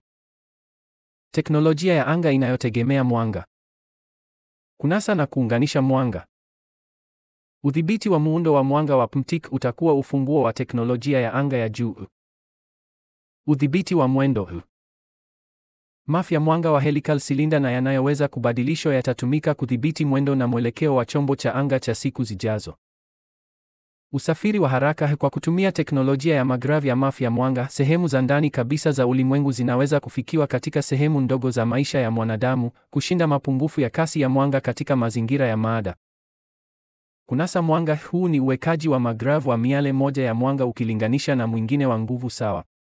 Hali hii inaruhusu miale ya mwanga kuwa kitu kinachoweza kugunduliwa katika mazingira ya plasma. Kuelewa kunasa mwanga ni muhimu. Mwanga, na si mwanga wa kwantumu tu, utawezesha usafiri wa kasi na uhamisho wa hisia, kama vile upendo au chuki, kote ulimwenguni. Mchanganyiko wa mwanga. Mchanganyiko wa miale ya mwanga sio mchanganyiko wa maada, ni mchakato wa msingi wa uzalishaji wa vitu vizito zaidi, khm, oksijeni, katika ulimwengu, bila kutoa kiasi kikubwa cha nishati. Atomu huundwa kutoka kwa mkusanyiko wa miale ya mwanga iliyounganishwa, ambayo hubadilika kuwa neutroni katika hali ya Ganz, na kisha baadhi ya neutroni hizi huoza kuwa protoni na elektroni kupitia uwekaji wa magrav na usawazishaji wa uwanja. Safari za anga za juu za siku zijazo zitatumia vinu vya mwanga vinavyoweza kuunda mwendo wa duara wa digrii 360 na ngao za sumaku zinazoweza kubadilishwa kutoka mafa ya maada hadi mafa ya makuu kwa ajili ya urambazaji salama kupitia ulimwengu. Sura ya 15. Kunaswa kwa mwanga na muunganisho wa ulimwengu. Kulingana na Keshe, dhana ya kunaswa kwa mwanga ni mchakato wa msingi ambao hauruhusu tu uumbaji wa maada, bali pia hufungua mlango wa mawasiliano na usafirishaji wa papo hapo wa habari, fahamu na maada katika ulimwengu wote. Kunaswa kama uwekaji wa magrav. Tofauti na mtatizo wa kitamaduni wa quantum ambao unazingatia chembe, tunazingatia uwekaji wa mashamba ya plasma MAFS. Kunaswa ni hali ambayo miale miwili au zaidi ya mwanga yenye miundo inayolingana ya plasma na nguvu za MAF huunganishwa kupitia uwekaji wao wa magrav. Hiyo ni mashamba yao ya mvuto na usawa wa kurudisha nyuma na kuungana kikamilifu. Uundaji wa maada. Muunganisho huu au kuanisha miale ya mwanga ni mchakato ambao mafi ya mwanga huwa mada inayoweza kugunduliwa. Miale ya mwanga inaponaswa hubadilika kutoka hali ya uwanja hadi sifa ya mada katika mazingira maalum ya PMTIC. Tofauti na muunganisho. Muunganisho wa mwanga huu ni mchakato wa msingi zaidi kwa ajili ya uzalishaji wa elementi nzito kama vile oksijeni na hauhitaji nishati. Kufunga mwanga huu ni mchakato wa kulinganisha nguvu ya PMTIC, uwekaji wa magravs, kati ya miale ya mwanga ambayo tayari iko karibu na hatua ya kuwa mada. Athari kwa usafiri. Kasi ya mwanga sana ya mada. Kufunga huruhusu usafirishaji kufanywa kwa kutumia magrav nyepesi ambazo ziko katika kiwango cha kasi ya mwanga mkuu au zaidi, badala ya kasi ndogo ya mwanga katika mazingira ya mada. Usafiri wa papo hapo, ikiwa mwanadamu au chombo cha anga kinaweza kulinganisha na kufunga muundo wa plasma ya mwanga na mwanga mwingine wa nguvu sawa mahali pengine katika ulimwengu, usafiri wa kasi kubwa na usafirishaji wa masafa marefu unaweza kupatikana. Usafiri wa fahamu na hisia. Maana kubwa zaidi ni kwamba hisia na fahamu zinaweza kusafirishwa bila mada kuvuka umbali kimwili. Uunganisho wa PMTIC, mchakato uleule wa muunganisho, mtego, unaotawala kati ya atomi pia upo kati ya miale ya mwanga. Usafirishaji wa hisia. Hisia na hisia ambazo zinaelezewa kama mifumo tata ya mtetemo na mzunguko wa sehemu za atomiki na mwanga zinaweza kunakiliwa, kufungwa na kusafirishwa kote ulimwenguni. Mfano, ikiwa dhana inarudiwa, kiumbe kinaweza kuhisi upendo, mguso au chuki ya kiumbe kingine upande wa pili wa galaksi, kwa kunakili na kuunganisha plasma nyepesi kwa nguvu na muundo sawa katika sehemu nyingine. Kimsingi, mwanga mshikamano ni teknolojia inayofunua ulimwengu kama mfumo uliounganishwa wa sehemu zilizounganishwa, ambapo fahamu na mada vimeunganishwa kimsingi kupitia mienendo ya plasma nyepesi. Sura ya 16. Mwendo wa helikali wa mwanga katika teknolojia ya anga. Dhana ya mwendo wa mwanga wa helikali silinda ond au helikali ni msingi wa teknolojia ya keshe ya kusukuma anga ya baadaye. Inategemea uelewa kwamba mwanga si wimbi tu au chembe inayosafiri katika mstari ulionyooka, bali ni kitu chenye nguvu cha plasma chenye muundo wa ndani na mwendo wa ndani wa mzunguko. Mwendo wa ndani wa mwanga. Mwanga unaoundwa na PMTIC una mwendo wa asili ambao ni mchanganyiko wa mwendo wa mbele na mzunguko. Mwendo wa helikal. Safu ya nje ya sumaku ya MAFS ya mwanga husogea katika njia ya helical spiral inaposonga mbele. Fikiria uwanja wa mwanga ukisonga kama ngazi ya Ond au skrubu ya cork kupitia angani. Uwezekano wa kubadilika, uwezo huu wa kuzunguka haujarekebishwa, unaweza kugeuzwa au kudhibitiwa. Vitikio vya anga vya baadaye vitadhibiti safu ya nje ya mwanga ya PMTIC ili kudhibiti mwendo wa meli. Udhibiti wa mwendo na kasi. Teknolojia inalenga kutumia viitikio vya silinda kuweka na kudhibiti nguvu ya mwanga ya magrav. Mwelekeo. Kudhibiti mwelekeo wa mwendo wa helikal wa mashamba ya mwanga ndani ya kiitikio cha silinda itakuwa muhimu kudhibiti mwelekeo na hisia ya usafiri. Kasi. Kwa kutumia na kuunganisha vipengele vya mwanga vya nguvu tofauti za PMTIC, kasi ya meli inaweza kuamuliwa na kudhibitiwa. Kwa kuwa PMTIC ya mwanga ina MAF kuu, mpito na majaribio, meli itaweza kurekebisha kasi yake ili ifanye kazi katika wigo wa mwanga wa majaribio au hata katika safu ya kasi zaidi ya PMTIC kuu. Mwendo wa mviringo. Kwa teknolojia ya anga za juu ya siku zijazo, vinu vingi vya mwanga vinavyoweza kufikia mwendo wa duara wa 3. Mzunguko wa papo hapo wa digrii 60 unaoruhusu ujanja kamili. Matumizi ya kiakisi mwanga. Viakisi vya anga havitakuwa injini rahisi, bali mifumo ya utendaji kazi mingi inayotumia mienendo ya plasma. Kusukuma na kutua. Kudhibiti sifa za uvutano na sumaku za MAF za mwanga kutafanya kupaa na kutua kuwezekane katika mazingira yoyote ya PMTIC katika ulimwengu bila kuhatarisha chombo cha anga au abiria wake. Uundaji wa mada. Viakisi hivi vinaweza pia kutumika kwa ajili ya uzalishaji wa mada ndani ya mazingira katika anga, kutoa elementi kutoka kwa PMTIC inayozunguka. Kinga ya PMTIC. Kiakisi kinaweza kubadilisha kwa nguvu nyanja zake za kinga kutoka MAF za mada hadi MAF kuu, kuruhusu kupelekwa haraka na kupenya salama katika maeneo yenye PMTIC ya ulimwengu. Kuelewa muundo wa mwanga kama uwanja wa helikopta unaoweza kubadilishwa ndio utakaoruhusu wanadamu kusafiri hadi kwenye vilindi vya ulimwengu katika sehemu ya maisha ya mwanadamu, kuelewa utaratibu halisi wa uumbaji wa ulimwengu. Sura ya 17. Abiogenesis na uundaji wa protini na gans. Mfumo wa Keshe unashughulikia abiogenesis, utafiti wa jinsi maisha yalivyotokana na vitu visivyo hai, si kama tukio la kale la kemikali, bali kama mchakato unaoendelea na unaoweza kuzaliana kulingana na mwingiliano wa mashamba ya mangrove na uundaji wa GANs chini ya hali maalum. Fumbo la abiogenesis limetatuliwa. Ufunguo wa kuelewa abiogenesis ni kuelewa kwamba hali za upitishaji wa juu wa ndani zilizoundwa na GANs hurahisisha uundaji wa miundo tata ya kikaboni. Upitishaji wa juu wa ndani hivyo, Keshe anapendekeza kwamba uundaji wa protini angani au katika dunia ya awali ungeweza kuwa ulitokana na hali za upitishaji wa juu wa ndani zilizotokana na GANs. Hii inatatua fumbo la jinsi vizuizi vya ujenzi wa maisha vingeweza kuwa na nishati na mazingira ya shamba yanayohitajika kukusanyika. Uundaji wa maada kutoka mashambani. Mchakato wa Keshe unaonyesha kwamba maada kama vile Co2 na C4 zinaweza kuundwa na kuwekwa kutoka kwa mashamba ya pmatic bila hitaji la shinikizo au halijoto, kwa kufuata tu sheria za uvutano wa ulimwengu. Kwa hivyo, biogenesis ingekuwa matokeo ya nyanja hizi kusawazisha na kuwa vipengele muhimu kwa maisha. Protini na uzalishaji wa chakula. Mfumo wa mangrove hausafishi hewa tu, bali pia unakuwa mfumo wa uzalishaji wa chakula na usaidizi wa maisha. Mchakato wa kikaboni na Co2. Kwa kuruhusu mchakato wa unyonyaji wa Co2 na uzalishaji wa nishati kuendelea, mfumo huanzisha uzalishaji wa methyl C3. Huu unachukuliwa kuwa mchakato muhimu wa kikaboni unaoendelea. Usanifu wa virutubisho. Mchakato huu, pamoja na maji na nitrojeni kutoka kwa mazingira, unaweza kusababisha uzalishaji wa sukari asilia, wanga na protini. Mzunguko uliofungwa wa kuishi. Uwezo huu ni muhimu kwa teknolojia ya anga. Co2 inayotolewa na wanaanga hutumika, pamoja na elementi zingine, kutoa oksijeni na protini zinazohitajika kwa chakula.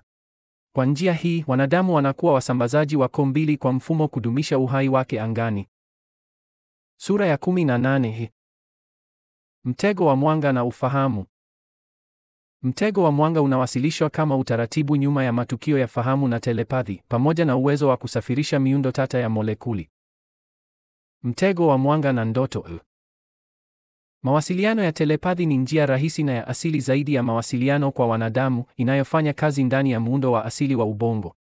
Ndoto huundwa katika patakatifu pa ndani ya ubongo kupitia mtego wa mwanga, kuruhusu mawasiliano na mangrove wa viumbe vingine, hata wale ambao hawajawahi kukutana kimwili. Mfumo wa ubongo. Seli fulani katika ubongo au katika mifumo ya udhibiti wa mawazo zina uwezo wa asili wa kufanya kazi ndani ya wigo wa nguvu wa pmtic na MAF hizi, kazi ambayo sayansi bado haijaifunua.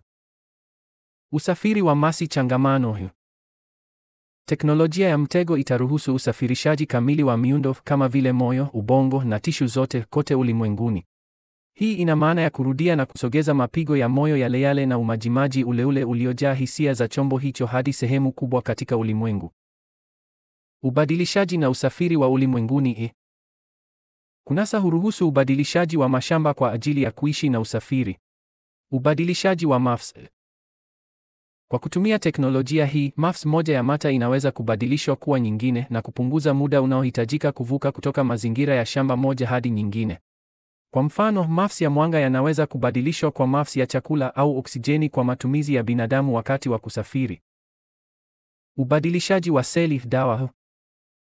Wazo hili limejaribiwa katika matumizi ya kimatibabu. Taarifa sahihi kutoka kwa seli moja huhamishiwa kwenye seli zilizoharibika ili mwili uweze kupona au kubadilisha tishu zilizoharibika, zilizotajwa katika kesi ya kukosa fahamu. Mshikamano wa atomiki, msingi wa muungano. Mshikamano wa atomiki na nyota hufanya kazi chini ya kanuni ile ile ya usawa wa nguzo ya sumaku. Polari iliyogeuzwa. Kanuni ya msingi ya mshikamano wa atomiki ni kugeuzwa kwa polari ya sumaku ya atomi moja kuhusiana na nyingine. Kuingizwa kwa mwanga kunaweza kusababisha nishati ya kutosha kwa atomi kubadilisha polari yake, na nguzo zake kaskazini na kusini huunganishwa kwa sumaku na nyingine. Binari dhidi ya pacha. Viungo vya binari yaliyomo yao ya sumaku na uwanja wa mangrove kwa ujumla hulingana na kuviruhusu kufungana kwa sumaku kwa polari. Viungo pacha yaliyomo yao ya maada, uzito na nafasi, mangrove na nafasi za nguzo hulingana. Kutenganishwa. Ikiwa mass ya nyota au atomi hubadilika, mshikamano hutenganishwa na mwenzake na magravi yenye nguvu zaidi atachukua ile dhaifu. Sura ya 19. Asili ya kweli ya mionzi ya ulimwengu. Boekeshe anapinga imani ya kisayansi kuhusu asili ya milipuko ya mionzi kama vile miale ya gamma. Chanzo cha ndani cha mfumo wa jua. Milipuko ya miale ya gamma na mionzi mingine ya nyuma haitokani hasa na milipuko ya supernova katika ulimwengu. Mgongano wa mada mpya. Chanzo kikuu ni mgongano wa chembe zilizochajiwa za mada mpya na gesi, nanomata na GANs ambazo huunda na kusonga katika maeneo ya nje ya mfumo wa jua kama vile wingu la Oort na ukanda wa Kuiper. Analogia ya dunia. Jinsi milipuko hii inavyozalishwa ni sawa kabisa na jinsi radi na ngurumo zinavyoundwa na mgongano wa mawingu katika angahewa ya dunia. Hatari na ulinzi dhidi ya mionzi ya ulimwengu. Usafiri wa anga za juu wa siku zijazo unahitaji ujuzi wa wigo wa mass ya ulimwengu kutokana na hatari zake. Mionzi inayoua. Mionzi katika viwango vya nguvu vya mainstream mass imeenea sana na ina nguvu kuliko mionzi ya matterstream mass na itakuwa hatari kwa abiria ikiwa teknolojia inayofaa ya ulinzi haitajumuishwa katika vyombo vya angani. Hatari za kinukio. Mionzi ya mainstream mass inaweza kuingilia kati na upunguzaji wa vinukio vya magraves na kuunda mawimbi ya sumaku ambayo yanaweza kuharibu mfumo au kuelekeza chombo cha angani kwenye sehemu tofauti kabisa ya ulimwengu. Sura ya 20. Mwanga kama kiumbe mwenye akili. Muundo mchanganyiko. Mwanga lazima uwe na muundo wa maff tatu za mata ili uwe na uwanja wake wa uvutano na sumaku na uweze kusafiri katika ulimwengu bila kufyonzwa na uwanja mwingine. Kuweka lenzi au kupinda kwa mwanga ni uthibitisho kwamba ni kitu cha kimwili na kinachoonekana katika nafasi ya magrav. Ubadilishaji wa umbo. Mwanga, plasma yenye nguvu na ya duara katika asili yake, hupanuka na kuwa umbo la silinda ya helikopta ili kusafiri kwa msuguano mdogo kupitia nafasi, na kisha hurudi kwenye umbo lake la duara inapopungua kasi na kuwa pneumatic ya mata. Akili asili. Mwanga una akili yake na usindikaji wa mantiki ya ndani ya sumaku ambayo huruhusu kubadilisha maff ya bahasha yake ili kupunguza hasara na kukutana na upinzani mdogo na kuhakikisha kuishi kwake katika mazingira yoyote ya pneumatic ya ulimwengu. Hii pia inamaanisha kuwa mwanga hauna kasi ya juu kabisa katika wigo mzima wa nguvu ya ulimwengu. Boekeshe anahitimisha kwa tathmini ya msingi ya fizikia ya ulimwengu, akipinga kasi ya kikomo cha mwanga na fomula ya uwiano, na anarudia uwezo wa mwanga kwa usafiri na uendelevu wa maisha katika ulimwengu. Kasi ya mwanga na uhusiano. Boekeshe anakataa kwamba kasi ya mwanga inayoonekana katika mazingira ya maada ni kikomo cha kasi cha ulimwengu. Kasi inapunguzwa na mazingira. Kasi ya mwanga huamuliwa na nguvu ya uwanja wa sumaku wa mazingira ambayo husafiri. Kasi ya juu isiyo sahihi. Dhana kwamba kasi ya mwanga katika mazingira ya maada ni kasi ya juu si sahihi. Katika mazingira ya maff curve ambapo uwanja una nguvu zaidi, kasi ya mwanga ni mamia, maelfu au hata mamilioni ya mara haraka kuliko kasi katika mazingira ya maada ya dunia. Fomula ya uzito na nishati. Boekeshe anapinga fomula ya uwiano akidai kuwa haijakamilika. Uzito kama bidhaa nyingine. Uzito si tu bidhaa ya nishati, ni bidhaa ya mwingiliano wa nyanja nne. Imeundwa na matokeo ya mwingiliano wa angalau misa miwili inayobadilika ambayo hutoa uwanja wa uvutano na sumaku. Fomula isiyo sahihi. Fomula ya uwiano ni sahihi tu kwa kiasi kidogo cha plasma na tu katika mazingira ya maada, lakini si katika mazingira ya misa kuu au ya mpito. Kipimo kipya. Njia halisi ya kupima nishati kuhusiana na uzito lazima ijumuishe kuzidisha kasi ya mwanga katika uzito wake wa kwanza wa maada kwa uzito wa maada wa nguvu ya athari yake. Mwanga kama chanzo cha uhai na maada. Mwanga unakuwa rasilimali ya msingi ya kuishi katika nafasi ya kina. Utegemezi wa moja kwa moja. Mwanga na mafa zake zinaweza kupunguzwa na kutumika moja kwa moja kama vitamini, madini na protini kwa matumizi ya binadamu bila hitaji la mimea au wanyama kama mifumo ya ubadilishaji. Uunganishaji wa vitendo. Uunganishaji ni wa vitendo zaidi na unaowezekana kwa kutumia nguvu ya uwanja wa mafa kuu ya mwanga. Hii inaruhusu uundaji wa elementi nzito au pneumatic zao bila kutoa joto kubwa. Uunganishaji wa pneumatic wa mafa ya mwanga ni rahisi zaidi kuliko uunganishaji wa kimwili wa maada. Mwanga kama kiumbe mwenye akili. Boekeshe anathibitisha kwamba mwanga ni kiumbe mwenye akili. Muundo wa plasma: mwanga ni sawa na viumbe vingine vya kimwili, protoni, elektroni, jua, kwa kuwa una magrav. Plasma yake yenye nguvu na ya duara hunyooka na kuwa umbo la silinda ya helikopta ili kupunguza upinzani wakati wa kusafiri na kurudi kwenye umbo lake la duara wakati inapungua mwendo. Akili na marekebisho. Mwanga una akili yake na usindikaji wa mantiki ya sumaku na kuruhusu kubadilisha mafu ya bahasha yake ili kuishi na kusafiri umbali mrefu bila hasara kubwa, hivyo kupuuza wazo la kasi ya juu isiyobadilika. Keshe anahitimisha kwa kusisitiza kwamba uelewa kamili wa muundo wa mwanga na mafu yake ndiyo hatua ya ukomavu wa kiakili na ukuaji kwa wanadamu, na kuulinganisha kwa uwezo na wakazi wengine wa ulimwengu. Matumizi ya mustakabali wa muundo wa mwanga. Kuondoa uhitaji wa mada.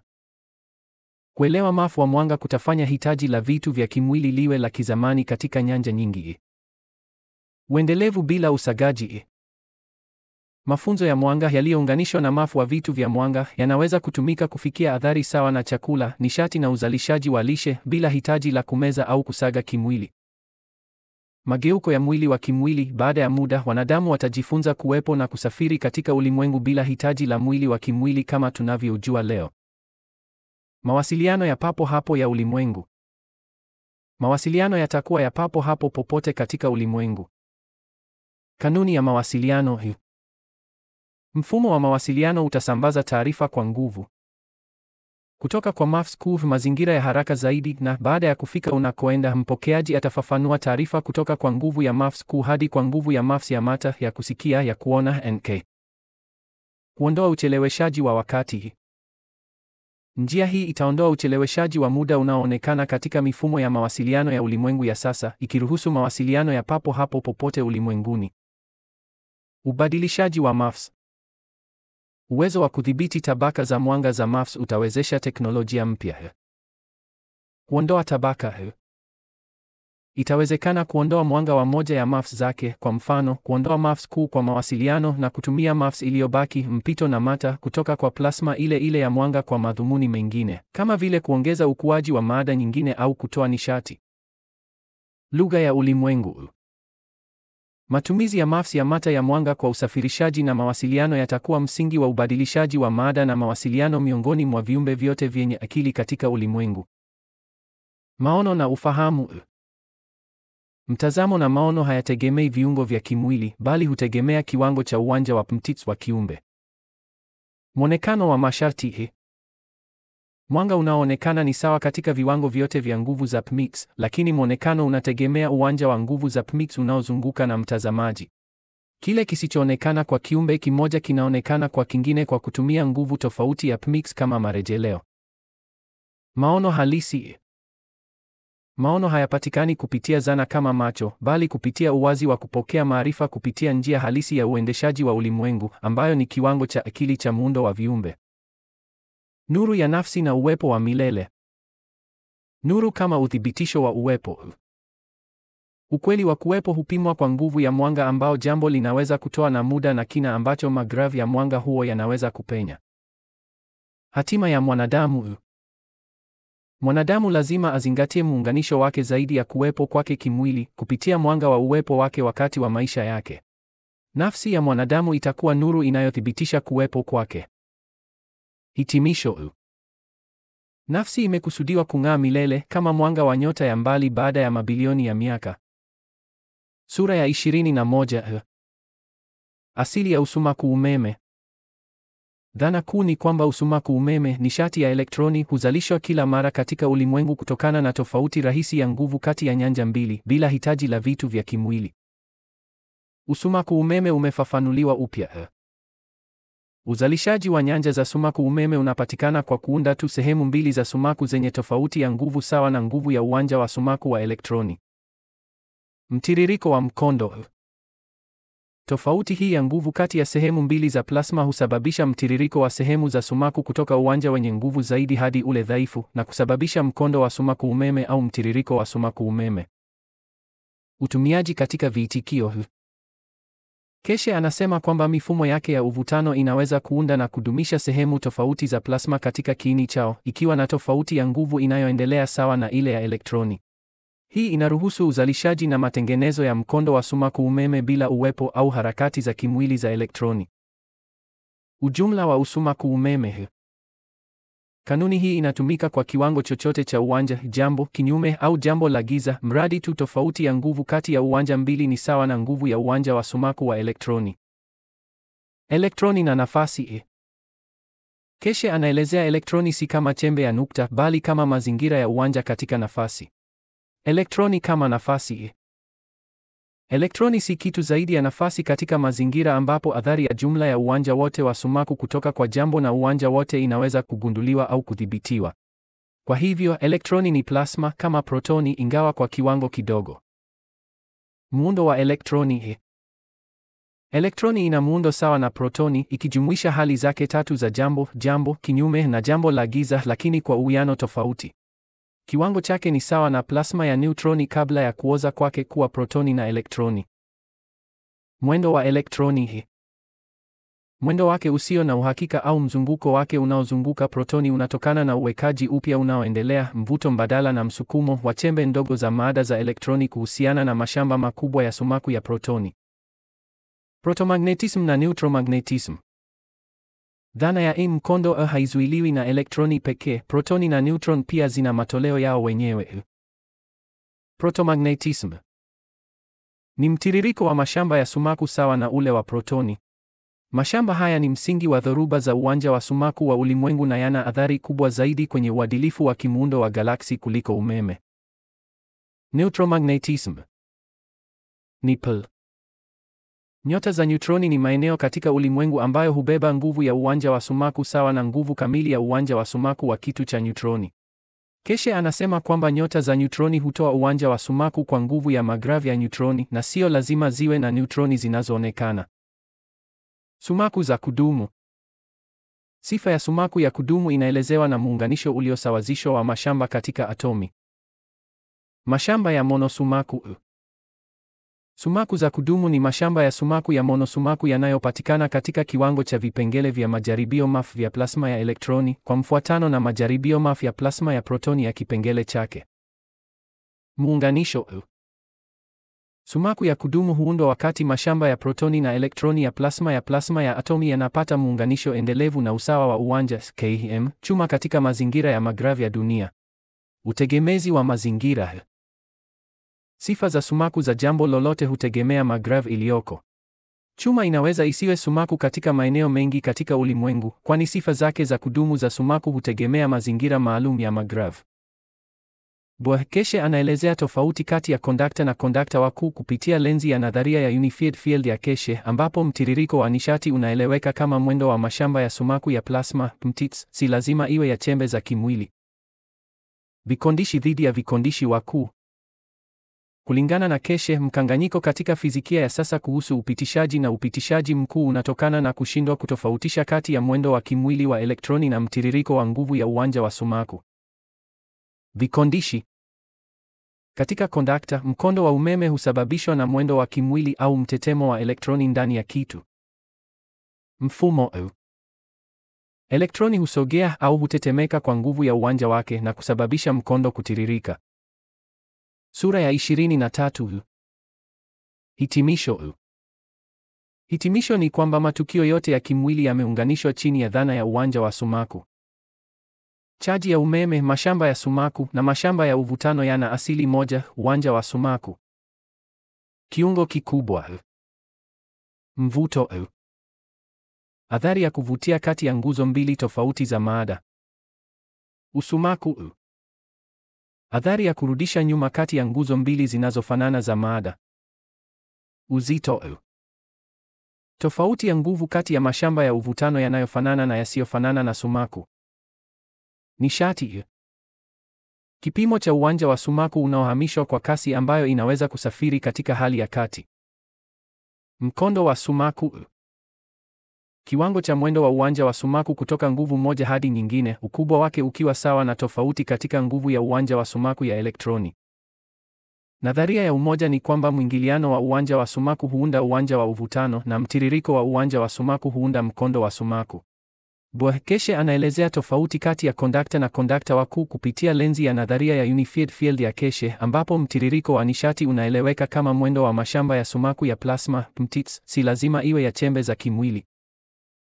Muhtasari wa dhana za Bohr keshe kuhusu muundo wa mwanga. Kosmolojia na kanuni za msingi. Kifo cha nyota. Kuundwa kwa supernova na kifo cha nyota vinaelezewa kama sawa na nusu ya maisha ya atomu, kuoza kwa nishati polepole. Usumaku. Usumaku ndio kitu pekee ambacho dunia imeumbwa nacho. Kila kitu kingine ni matokeo ya mchanganyiko na mwingiliano wa mashamba yake ya nguvu tofauti mass. Usumaku ndio asili ya kuwepo na umoja wa kweli. Atomu, mbinu ya uundaji wa atomu. Atomu hutoka katika ulimwengu kutoka kwa makusanyo ya mashamba ya sumaku dhaifu sana ya plasma ambayo hukusanyika pamoja na kushiriki nguvu zao. Ulimwengu uliumbwa kutoka kwa pakiti za mashamba ya sumaku ya plasma yenye nguvu tofauti ambazo, kwa kufunga kwa sumaku, zilisababisha uundaji wa chembe, atomi na kisha miundo mikubwa zaidi. Nadharia ya mlipuko mkubwa imetupiliwa mbali. Marekebisho ya mlinganyo wa Einstein wa uwiano. Mlinganyo wa Einstein unachukuliwa kuwa unatumika tu kwa wingi mdogo sana na si sahihi chini ya hali ya pande tatu zenye sehemu nyingi za nje za sumaku na uvutano. Jambo la giza mass. Jambo la giza au mass ya jambo la giza lina uzito lakini halina mwanga unaoonekana. Uwepo wake unaweza kuamuliwa tu na uzito wa wingi wake uliofichwa ambao unaweza kuwa mkubwa kutokana na uwanja wake wa ndani wa uvutano. Teknolojia na msukumo viitikio. Uundaji wa nguvu ya uvutano ya sumaku. Nguvu ya uvutano ya sumaku imeundwa na kimsingi haitegemei hali joto na shinikizo, mradi plasma inayoelea huru inayofanana imeundwa ndani ya wingi wa jambo. Kiitikio cha hewa. Hushughulikia muundo kamili, uendeshaji na vipengele vya udhibiti vya viitikio vya hewani kwa teknolojia ya anga. Kuanzisha kinu cha reakta, kuzima na usalama. Inaelezea utaratibu wa kuanzisha vinu vya reakta vinavyobadilika kwa ajili ya kuunda nguvu ya uvutano na uzalishaji wa nishati kwa njia ya kuanzisha tofauti kabisa na ile inayotumika katika tasnia ya nyuklia. Uwiano wa nishati wa kinu cha reakta. Vinu hivi vinaweza kufanya kazi bila hasara kubwa ya joto. Vinaweza kunyonya joto kutoka kwa mazingira, mteremko hasi wa joto badala ya kulipoteza na kuvifanya kujitegemea na kudumu kwa muda mrefu. Uumbaji wa mvuto. Mvuto unatokana na mwingiliano wa nguvu za plasma za sumaku kati ya vifaa sawa ndani ya mwili mmoja. Inaelezea jinsi mvuto unavyoweza kuundwa na kudhibitiwa katika kinu cha reakta. Mchanganyiko na muundo wa dunia. Mchanganyiko wa atomiki. Wanasayansi wa nyuklia wanajaribu kuunganisha dhidi ya sheria zinazojulikana za ulimwengu. Mchanganyiko wa atomiki, kuhimiza elektroni ya atomi kurudi na kuunganisha na kiini chake, ni njia ya vitendo na rahisi zaidi ya kutoa nishati inayoweza kudhibitiwa. Kiini cha dunia. Kitovu cha dunia kina viini vya ziada, kiini cha ndani ndani ya kitovu cha ndani, kilichoundwa na plasma za hidrojeni katika mchakato wa mnyororo nusu muunganiko. Hii huunda athari ya uwanja wa sumaku maradufu, ambayo ndiyo asili ya nguvu za uvutano na sumaku za sayari. Matumizi ya maada. Mfumo wa kuondoa uchafuzi. Kinu kinaweza kuchakata O2 na kutumia O2 kutoa maji safi na kaboni ambayo inaweza kubadilishwa kuwa almasi au grafiti ya viwandani. Uzalishaji wa grafini. Mgawanyiko na uunganishaji upya wa molekuli za maada kama vile kaboni na hidrojeni unaweza kupatikana kwa joto la kawaida na shinikizo la angahewa katika vinu rahisi. Ulinzi na kinga.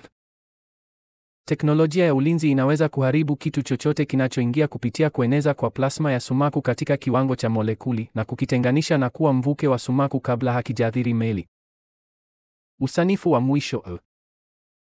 Nuru hufafanuliwa upya kama kitu cha kimwili, mchanganyiko na chenye nguvu chenye magravi yake na hivyo kupinga mtazamo wa kisayansi wa jadi. Asili na muundo wa msingi. Kitu cha uwandani (PMTICS).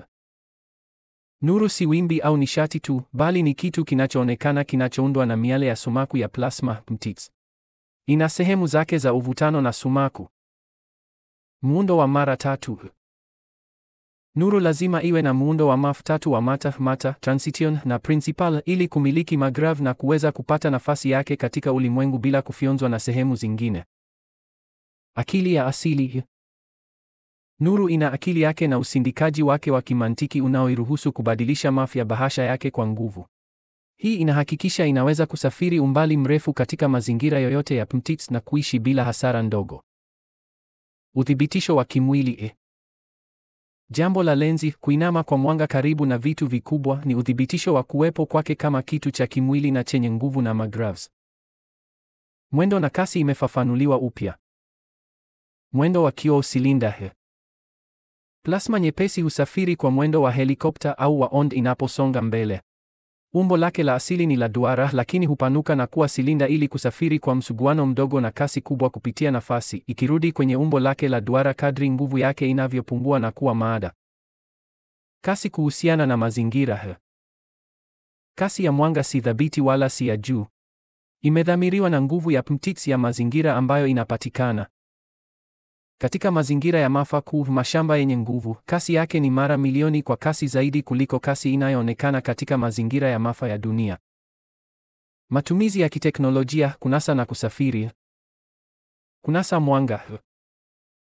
Huu ni mchakato wa kimwili unaoruhusu mawasiliano ya papo hapo, telepathy, na usafirishaji wa miundo tata ya molekuli kama vile mwili mzima wa binadamu katika umbali mkubwa, kwa kuwa nguvu zinazowezekana za mwanga zinapatikana kote ulimwenguni.